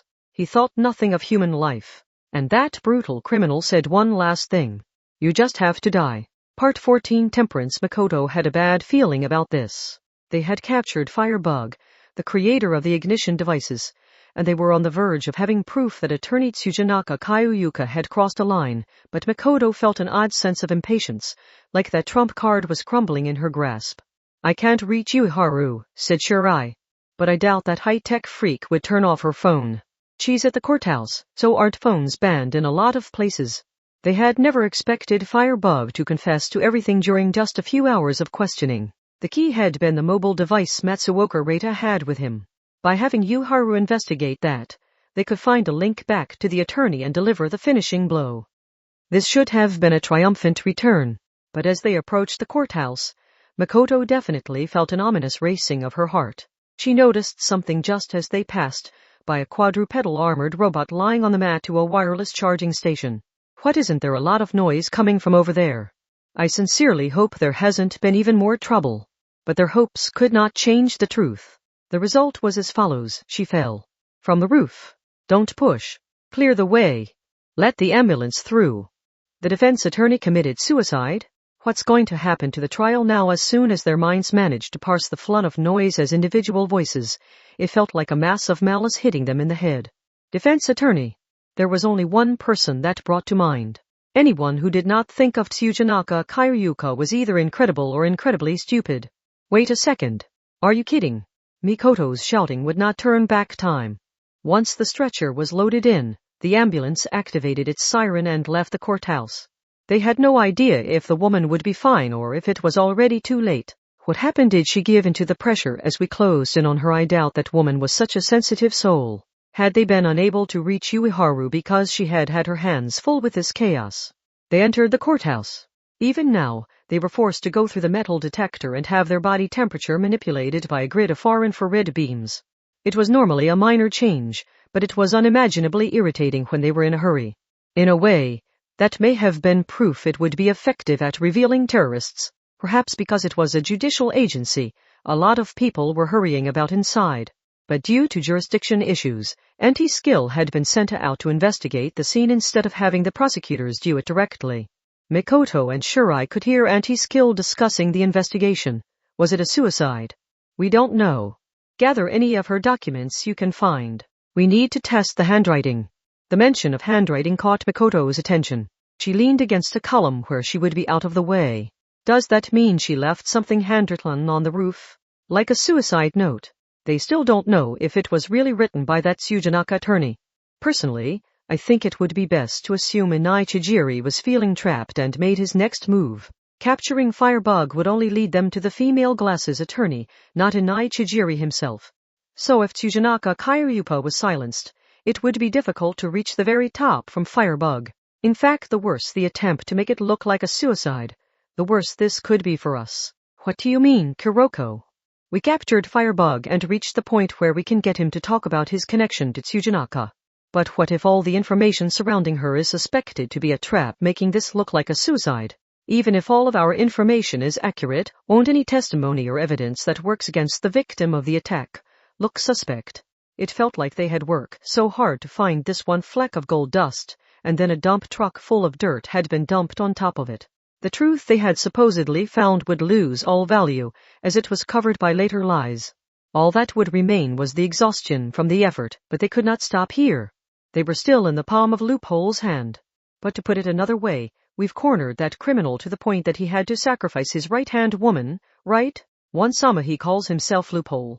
He might think he's outwitted us with this bold move, but the exact opposite is true. I doubt Inai Chijiri would attempt this tightrope walk for no reason. Of course, if we could have caught him in the act, we could have prevented this sacrifice, but Loophole had proven that he could do something like this while being monitored so strictly. The attack on the attorney may have been in fighting between villains, but his next target could be anyone. Would it be the witness? Or a lay judge? No, they would not let there be a next target. Mikoto renewed her resolve. What hurdles remained? Inai Chijiri was trying to pass off the guidance of public opinion with faked videos and the fire in the temporary storage room as actions taken by his attorney without his knowledge. It was unknown if Tsujinaka Kairyuko would recover in the hospital, but she at least could not provide testimony for the time being. They would have to temporarily set aside any method of closing in on the villains with Firebug.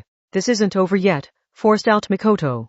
Attorney Tsujinaka Kairyuka said there was a risk of me having tampered with the evidence since I set foot inside the temporary storage room, but they were all packaged in plastic. A close examination should quickly prove whether or not the bags were opened. Loophole's failure had already begun from the moment that small room wasn't fully burned. How could they close in on that brutal villain without using Firebug or the attorney? Where was his Achilles heel? When she thought about it, she realized they had to return to the very beginning. The very first hurdle was right there in front of them. Unfreezing the cold sleep girl, the trial could continue. With that in mind, they had to make their attack here. We have to save that girl without Loophole's help. If we can solve the Asajimo Simi problem, we can greatly increase the likelihood of the trial continuing. Part 15. The devil. The scariest thing of all was to find yourself unable to do anything. Left all alone in a waiting room that just looked like a bland box, Seton Ruiko breathed a heavy sigh in her full-body skintied rubber suit. How many times had she looked at the wall clock now? She had a habit of messing with her phone when she had some spare time, but that had come back to bite her here. She knew having her phone's location set to here would cause problems, but the inability to maintain her normal rhythm and cycle created all the more pressure. She wished she had not returned the prosecutor's phone. There was nothing to do and she had nothing but time on her hands. There was a TV, but she would only find talk shows at this time of day. Those cruel programs like to discuss depressing stories, and all of them would be focused on the story she was a part of. The witness would not be named or pictured, but there was only the thinnest of layers protecting her. She found it hard to breathe when she started imagining what would happen if they revealed her information by mistake. That was when a light knock came to the door. Was it that puppy prosecutor? That woman could be seen as the one who had placed her in this situation, but Satan did not care who it was if it would free her from this oppressive atmosphere. She called out to the door. Yes. I'll open. No. Do not open the door. The girl's shoulders jumped. Her body tensed up in confusion, but real time continued like normal. The reverberation of something flipping over reached her through the door. Was there some kind of scuffle going on in the hallway? Or was someone being restrained as they tried to run? Then she heard a deep male voice she had never heard before. Shut up! Let go! Let go! You are violating the freedom of the press. I am the administrator of a news forum. Get the hell away from me. The age of TV is over. Take this man away immediately. Hurry. Don't get so mad.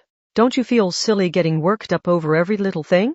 Just so you know, I'll be writing all about how you're oppressing me here. It was bizarre and nonsensical.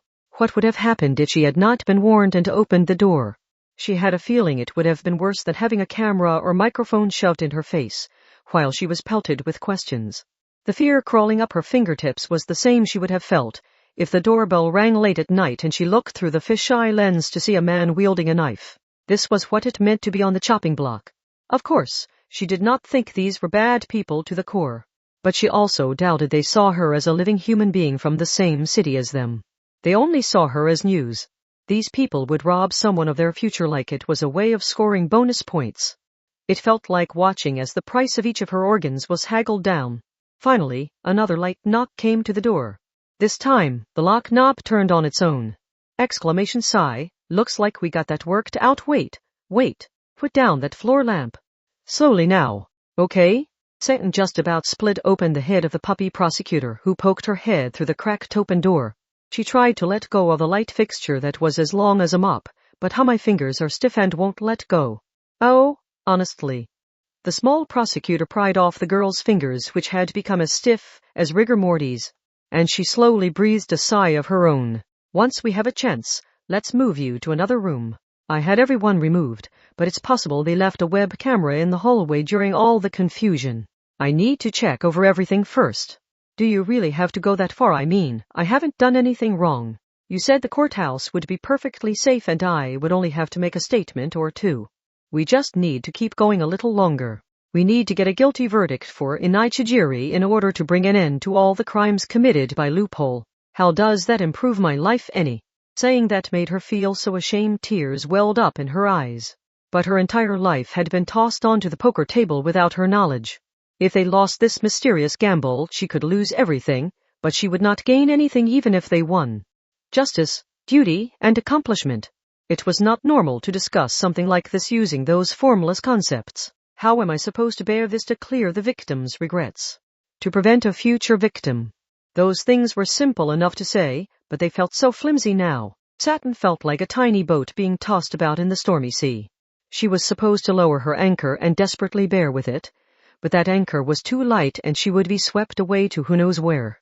What am I supposed to use for support? The small, puppy-like prosecutor slowly exhaled. And then she spoke. Satan-san. You don't have to do anything special. Those were nothing but meaningless words. They were so flimsy that Satan felt abandoned. Do you need courage to stand on your own 2 feet? Do you ever get tired of holding chopsticks and a rice bowl? You just do what's normal and ordinary. That is what preserves society's peace. Think of it like that and the fear and anxiety should all go away. But they're targeting my life and everything else. Even so, even when you're drowning, you don't stop seeking air. Even in a fire and surrounded by smoke, you still breathe in and out. It's during the emergencies that you most need to do everything like normal. You never let yourself waver and you remain firm. Oh, how wonderful it would be if she could do that. But the blade was already at her throat. And it was not just Loophole and his followers. All of society was trying to take everything away from her for its own amusement. This woman did not understand. A prosecutor was thoroughly protected by the government while Seton would have to return all alone to her student dorm and tremble through the dark night. How could the woman understand how she felt? She only needed Satan to last until they had their verdict. What happened to her after that was of no consequence. A witness was no more than a disposable tool. Satan-san. Or so Seton thought. However, to be honest, being a prosecutor isn't as cool as dramas make it look, said the puppy prosecutor. This somehow felt like more than just meaningless words. Investigating the case and arresting the perpetrator is Auntie Skill and Judgment's job. We simply handle the trial to tie up the loose ends. It's true we have to put together all the necessary documents, but Japanese trials almost always achieve a guilty verdict once they reach the point of indictment. This isn't a job that has you on the edge of your seat very often. The prosecution, will establish a special investigation department for some financial cases, but even those rarely lead to a spectacular victory. Most of the time, an indictment is never made and no clear reason why is ever given. There's just so much you have no control over. And so you can't protect me? Is that it? Seton just threw the words out there, but the prosecutor shook her head. She denied that idea. Why do you think we stay with this job we have so little control over? Why don't we quit and become a private detective or join a think tank instead? The puppy prosecutor took just one step away from Seton. That way the girl could see her entire body at once. So we can continue to do what we consider normal. Because we believe that is what preserves stability and brings peace to the world. The small prosecutor slowly reached for the bottom of the white blouse inside her cheap suit. Then she pulled it up to expose her belly to Seton. There was a stiff knife scar there. Seton gulped. She had thought a prosecutor could not be targeted by criminals, but she had been wrong. In fact, Seton could return to the normal world once this one trial was over, but the puppy prosecutor would continue to involve herself in criminal cases. She would get involved with cases she had neither caused nor witnessed and gather plenty of resentment and interest in the process. Yet I am still alive. She was nothing like her appearance. This prosecutor had lived through countless deadly situations, and she now looked Seton square in the eye. The normal I have continued to live to this day is all the guarantee you need, Seton-san.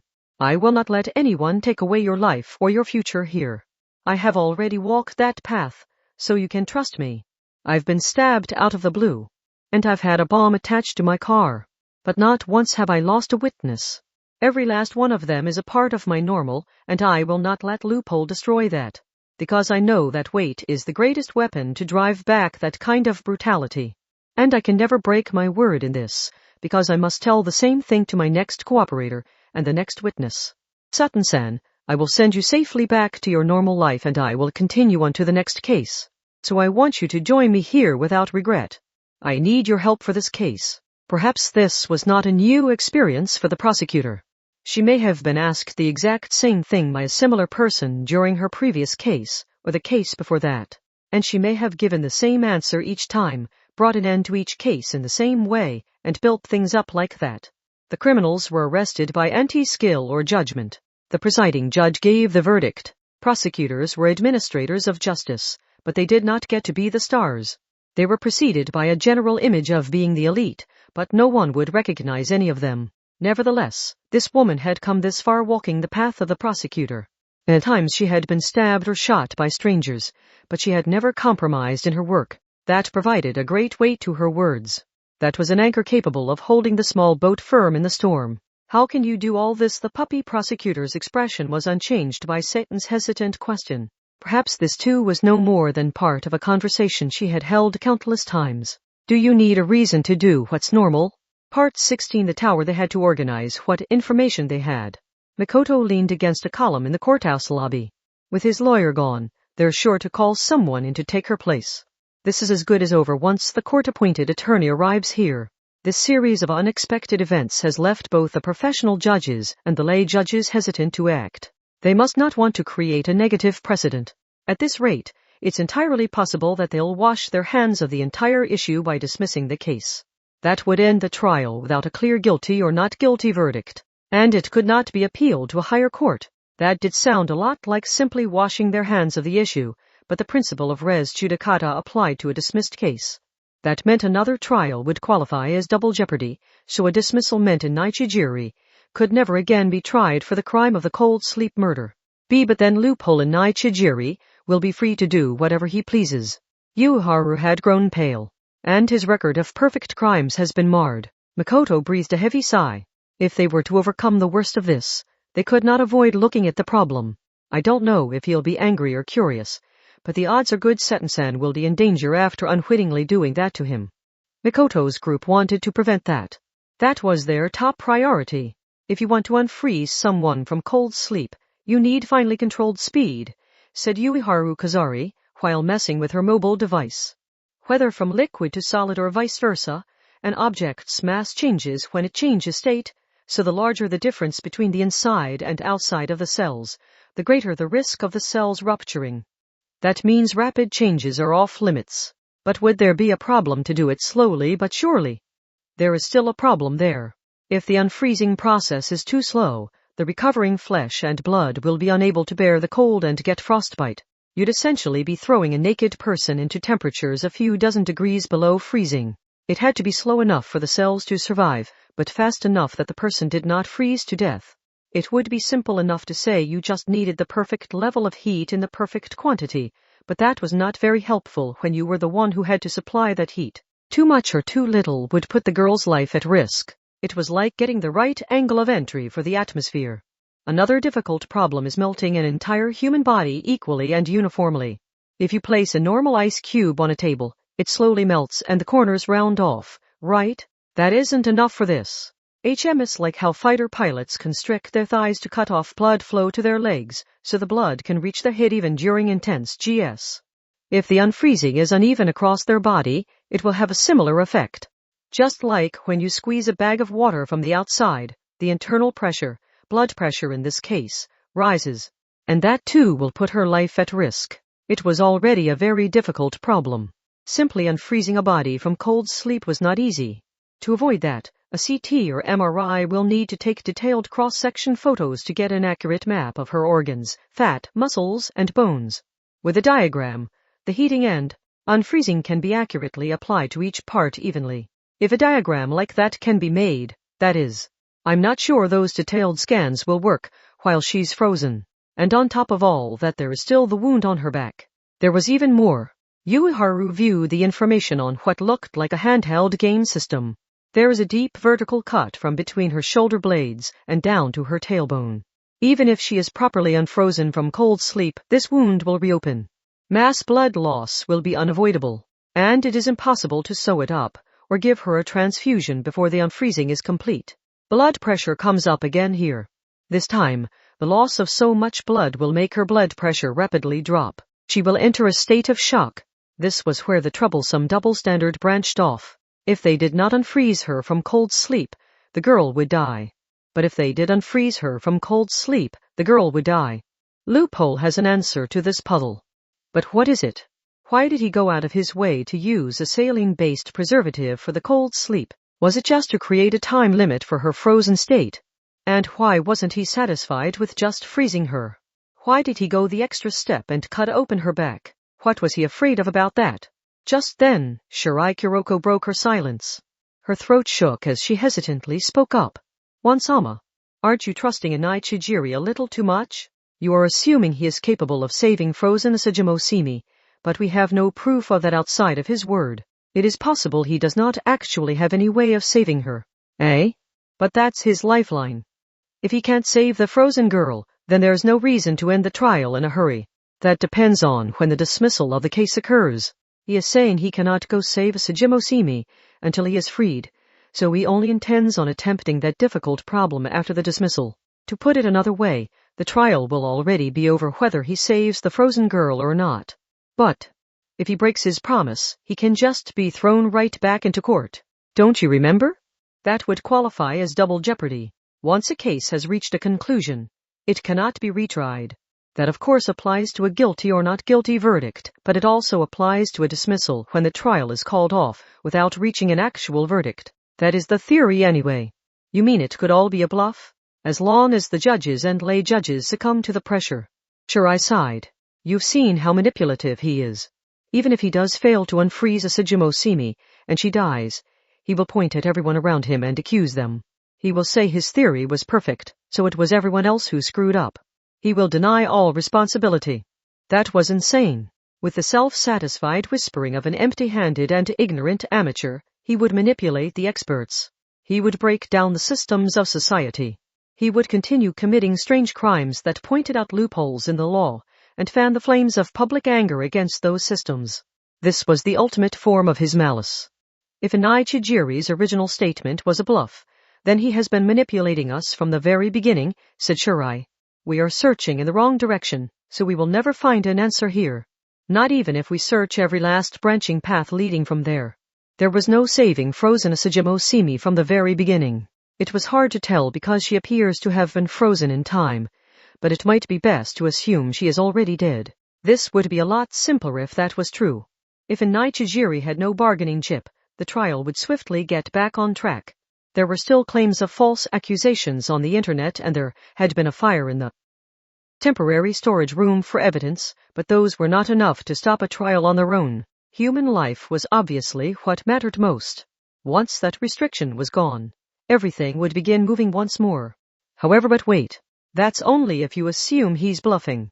What if he really does know a way to save that frozen girl? One Sama, then we would be leaving her to die when we could have saved her. It wouldn't be someone else doing it. It would be us doing it. We need to give this more thought before we jump to conclusions. Let's not worry about whether or not Loophole would be able to do it. Let's think about this puzzle in our own way. There might be a way. We might be able to do it. Even if no one else can come up with something, maybe we can. That hope is proof that you've already fallen for Loophole's trap. I mean, clinging to hope is a lot easier, isn't it? Because it lets you avoid looking at the horrific truth before your eyes. Shirai intentionally raised her voice to overwhelm Mikoto's words, like she was desperately trying to stop a friend who was racing toward a cliff's edge. It's true the current judicial system can't confirm a Sejimo Simi's death. Death is defined in terms of brain death instead of cardiac arrest, so it refers to when the brain's primary functions cease and can never recover. The victim has been stopped and preserved by cold sleep, so we can put off answering that question. Then, but do not forget, Loophole is a freak who enjoys creating cases that take advantage of legal loopholes so they can't be judged under current law. Simply creating a dead body that can't be defined as such using the brain death definition may have been his goal here. You can't, Kuroko. We still don't know which one of us is refusing to look at reality. I mean, wouldn't it be easier to decide there's no way to save her so you can give up? That way you aren't trapped by the pressure of holding the victim's life in your hands. By deciding that she was dead from the beginning, you can escape the fear of making a choice. You remove the weight of a Sejimo Simi from your shoulders. By deciding nothing you could have chosen would save her, you're just shoving all the irresponsible hatred onto Loophole alone.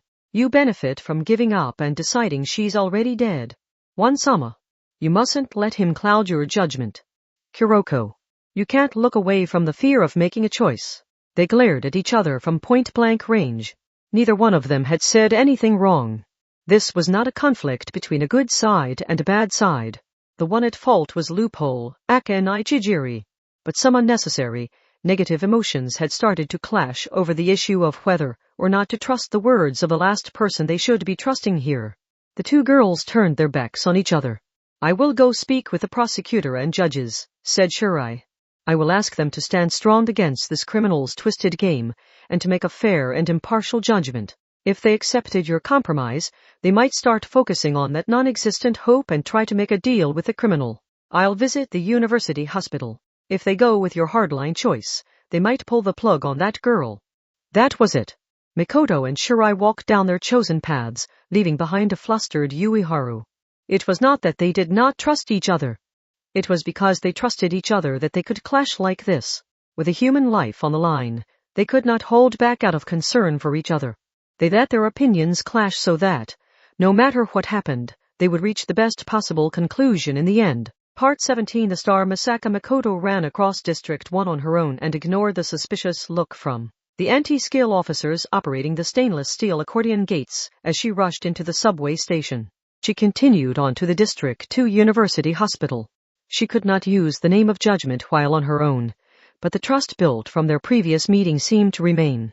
The guardman did not stop her as she made her way deep into the hospital, where normal patients and visitors were not allowed. She knocked on the door, but the white coat girl may not have noticed. A Sejimo Mabuki stood motionless in the empty laboratory and stared at the thick silver door of the freezer. It's less than 3 hours until the limit now, she said. Even if the criminal does know how to unfreeze her, it would be too late by the time the processing and other preparations were complete. That may be for the best. Academy City has shown to the world that we will not negotiate with criminals no matter what. We don't have to wait for Loophole. For one thing, the possibility had emerged that Inai Chijiri did not actually know how to unfreeze the girl. We can still make it in time. But only if we get started here and now instead of waiting for someone else. You don't want to just sit around twiddling your thumbs when you're surrounded by the techniques and equipment that could save her, do you? But how the 14-year-old university professor finally turned around. It was a slow action. Her expression was a collapsed one that looked both like she was crying and smiling. I wanted to do everything I could to heroically and emotionally save my family, my sister. I stared at her photo album, read her journal, and thought back on our memories together to carve into my heart that I simply could not lose her. But I would be charged with a crime once I take up the challenge and make the attempt. I'll be pushing the ball down the hill and there is no going back. If I fail, I will be handcuffed as a murderer. Of course I'm scared of that. My tongue freezes up, my fingers tremble, and no amount of idealistic words will change reality. The barrier won't lower itself just because of my circumstances. What am I supposed to do? If I could trade my life to save her and failing would cause me to drop dead right then and there, I wouldn't have hesitated. But when failure means falling to the very bottom but having to keep living afterwards, of course I'm going to be afraid. This was not a lovely story. It was an ugly story of someone weighing their familial bonds against the practical risks. But this told Mikoto something. She was not a bad person. If, as the final seconds counted down, the girl had continued saying lovely-sounding things that she did not actually think, wasting time in the process, that would have been the real problem. Asajimo Mabuki understood the value of time here, so she had thrown out all else and dragged out what she really thought, because each minute and second mattered here. It was not that she did not care. It was not that she did not want to save her sister. A lengthy excuse would be no more than a defensive action meant to hide what she really thought. But the white coat girl had given an explanation of why she would be right to abandon her frozen sister and avoid the risk. She had that explanation, yet she had not actually made the decision to give up. She was reluctant and she clenched her teeth. To put it another way, she had been unable to even think about the option of abandoning her sister without first arming herself with such a thorough argument for it. In fact, even after that well-reasoned argument, she had been unable to convince the soul that resided in the very depths of her heart. That was not like the aforementioned waste of time. She had endured to protect that life. And so Misaka Mikoto asked herself what she had to do. Criticizing Asajimo Mabuki for the ugly words coming from her mouth would be the height of folly. That would show a complete lack of understanding of the core of the issue. Those were not the words needed here. She had to think back. She had to line up all of the information she had gathered thus far. There had to be a key there which would unlock a conclusion in which everyone could smile. You're saying you have to give up because there is no way of saving your frozen sister, Asajimo Simi, correct? What you have to ask. I just needed confirmation. So to put it another way, you would never give up on your sister as long as there was a way to save her. I'm going to hold you to that. Now is the time to provide the answer. No more lengthy excuses were needed. It was time to reach into Asajimo Mabuki's heart and drag out what it was she really wanted to do. Part 18. The moon. It's not possible. The white coat girl produced a low voice that seemed to carry a curse. And it soon grew to a cracked yell. That convenient option just doesn't exist. Unfreezing someone in cold sleep isn't the same as taking an ice cube from an ice maker and placing it in room temperature. I can't think of any way of removing her from the ice without damaging her body tissue. Is that really true, though? Mikoto replied in a challenging way. Not possible, doesn't exist. You keep saying that about the issue as a whole, but that leaves me in the dark about the number and variety of hurdles in the way. What isn't possible? What doesn't exist? Can't you start by explaining that? You wouldn't understand if I did. Are you afraid I'll prove you wrong? You can't just use a stove or hairdryer to blow hot air on the ice. Heat transfers differently through bone, muscle, fat, and organs. And you call yourself an expert? I've already found an answer to that one. Do you want an amateur to prove you wrong? Yes. There are machines that can emit far infrared beams in a grid to get the heat where it needs to be. For example, the downsized anti-sleep weapons used to detect suspicious people at metal detector gates. One of those could be adjusted to the precise structure of an individual's body to apply heat like filling in a coloring book with pixels. But we have no diagram. There's nothing we can do without a diagram of her body, of Asajimo Simi's body. Those grid-style toys would speed things up. But what about an actual heavy-duty version? Do you have one in this lab? Are you stupid? That doesn't solve anything. How am I supposed to scan my sister's body through that thick ice? A CT? An MRI? There's no way to map her body either way. There's nothing we can do without the diagram compiled from the cross-section photos. In other words, that was the first hurdle. The victim girl was trapped in thick ice and her flesh and blood had been transformed like sherbet, so normal medical techniques and scans were useless. It would be like having to do surgery in the dark. And the more precious a life it was, the less likely she could make that decision. However, Mikoto thought of her information like a hand of cards. Was there really no way of acquiring that diagram? It would be quite a feat, but there was still a chance. Just to be clear, you could acquire the diagram itself if you used normal hospital equipment like a CT or MRI, right? And as long as you had that, you would take on this great challenge even if it means betting your future on it. Again, those won't work on her. When she's trapped in that thick ice, I'm not talking about scanning a Sejimosimi. Mikoto rudely pointed. Yes, at the white coat girl, the 14-year-old university professor named Asajimo Mabuki. You would be the one taking the scan. I mean, you're identical twins, so you're identical on the genetic level, right? In fact, your fingerprints and irises match as well, so you two match even more closely than normal identical twins. It was enough to confuse me when I first met you. So a map created by scanning Asajimo Mabuki's body should be usable for frozen Asajimosimi. A short silence followed, but the white coat girl shook her head. I won't let you trick me. I won't fall for this anymore. Even if we have the diagram and can follow the appropriate formula to melt the ice with a grid of IR beams, it still isn't over. What about the large wound carved into her back? If we unfreeze her like normal, she'll start bleeding and she'll die. Frozen or unfrozen, there is no saving her, so no one can touch her. If the girl was not unfrozen before the limit, she would die. If the girl was unfrozen before the limit, she would die. That double standard was the next hurdle. But was that really true? The catalyst used for her cold sleep was saline-based, wasn't it? Yes, what about it? The closer a substance matches the human body, the more convenient it is for that. That's why the catalyst research started with saline, but now primarily uses an artificial preservative based on egg whites. Why about it? You're afraid of the blood loss because the rapid drop in blood pressure would cause shock, right? To put it another way, she could overcome that immediate threat as long as she did not go into shock no matter how much blood she loses. Mikoto breathed a gentle sigh. If someone is inside a liquid that matches the osmotic pressure, then their flesh, blood, and internal organs can float around just fine even without the skin to protect them. It's probably easiest to think of it like a strange culture solution or like the egg white that protects the chick.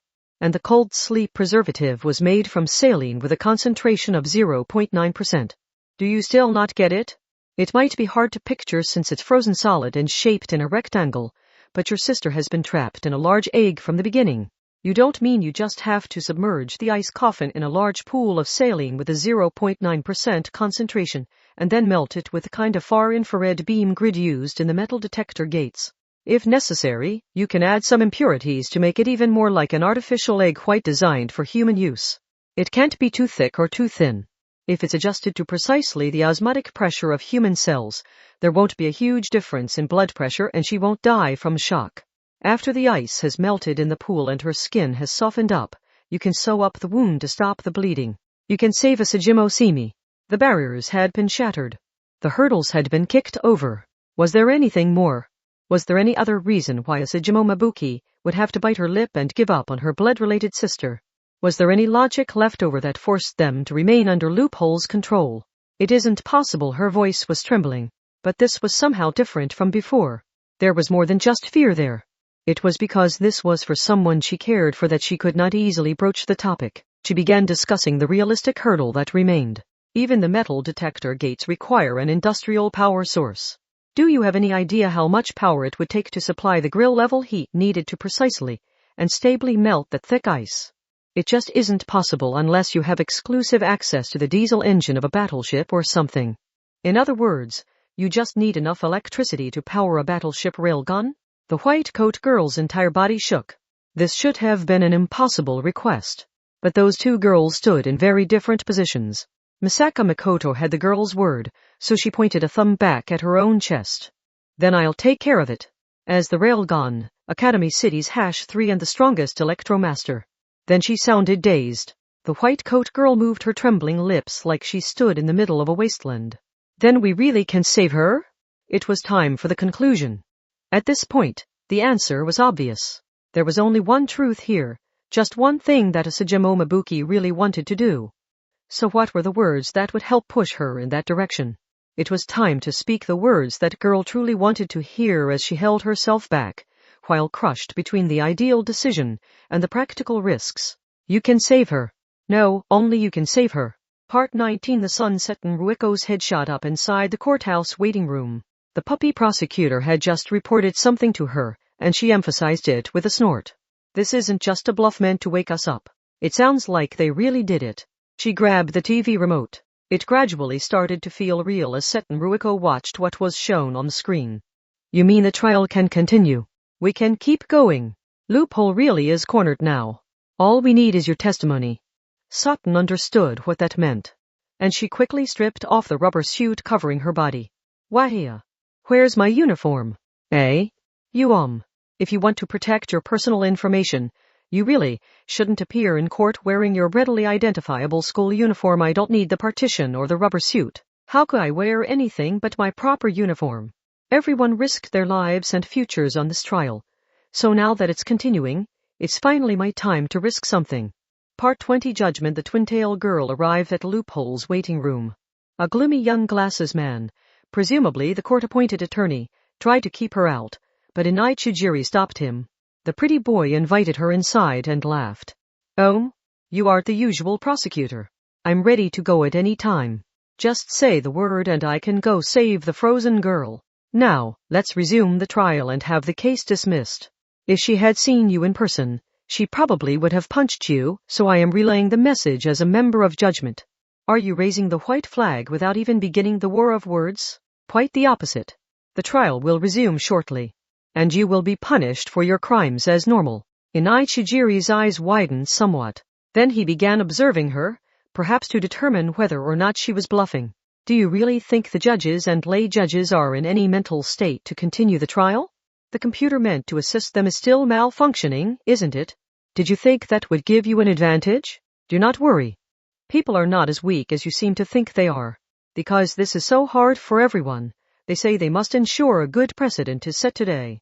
There was a fire in the temporary evidence storage room and a gallery member supporting the prosecution set foot inside, without permission. The evidence has already lost all impartiality. The plastic packaged evidence did not get any soot or foam on it, so worry not. And you seem to be claiming that my one-sama tampered with it, but the plastic packages were sealed by melting the plastic itself, and a testing kit can easily determine whether or not they were opened. In other words, that method will not work. Loophole continues to release videos on the internet, and quite a few people support the idea that the charges against me are false. Public opinion will not allow the trial to continue. I asked the judges just to be certain, but it seems trials are governed by the law. This is not a TV show trying to gain popularity, so they intend to solemnly pass judgment no matter how much the people outside protest. What about the cold sleep case? Without me and my method, you can't save a Sejimo Simi. Or are the judges, lay judges, and prosecution going to let an innocent victim die? Yes, I wonder what happened with that. It was now Shirai Kuroko's turn to smile. It was an ephemeral, lovely and callously teenage smile. Most likely, the boy was only so talkative because he was trying to hide the panic in his heart. If he was absolutely confident in his victory, he would not even need to respond. He would not have had to shake the other person's emotions in an attempt to draw out information. Not even I expected this, but it seems my one-sama actually did it. So I can throw this all in your face with no bad aftertaste whatsoever. What are you? There is no need to give up on this world quite yet. That is what I mean. Now, how do those words sound to you, as someone who the world is about to give up on? With that, Shirai Kuroko grabbed the remote to the waiting room's TV. The LCD screen came to life and voices came from the speakers. The university hospital has just released a statement.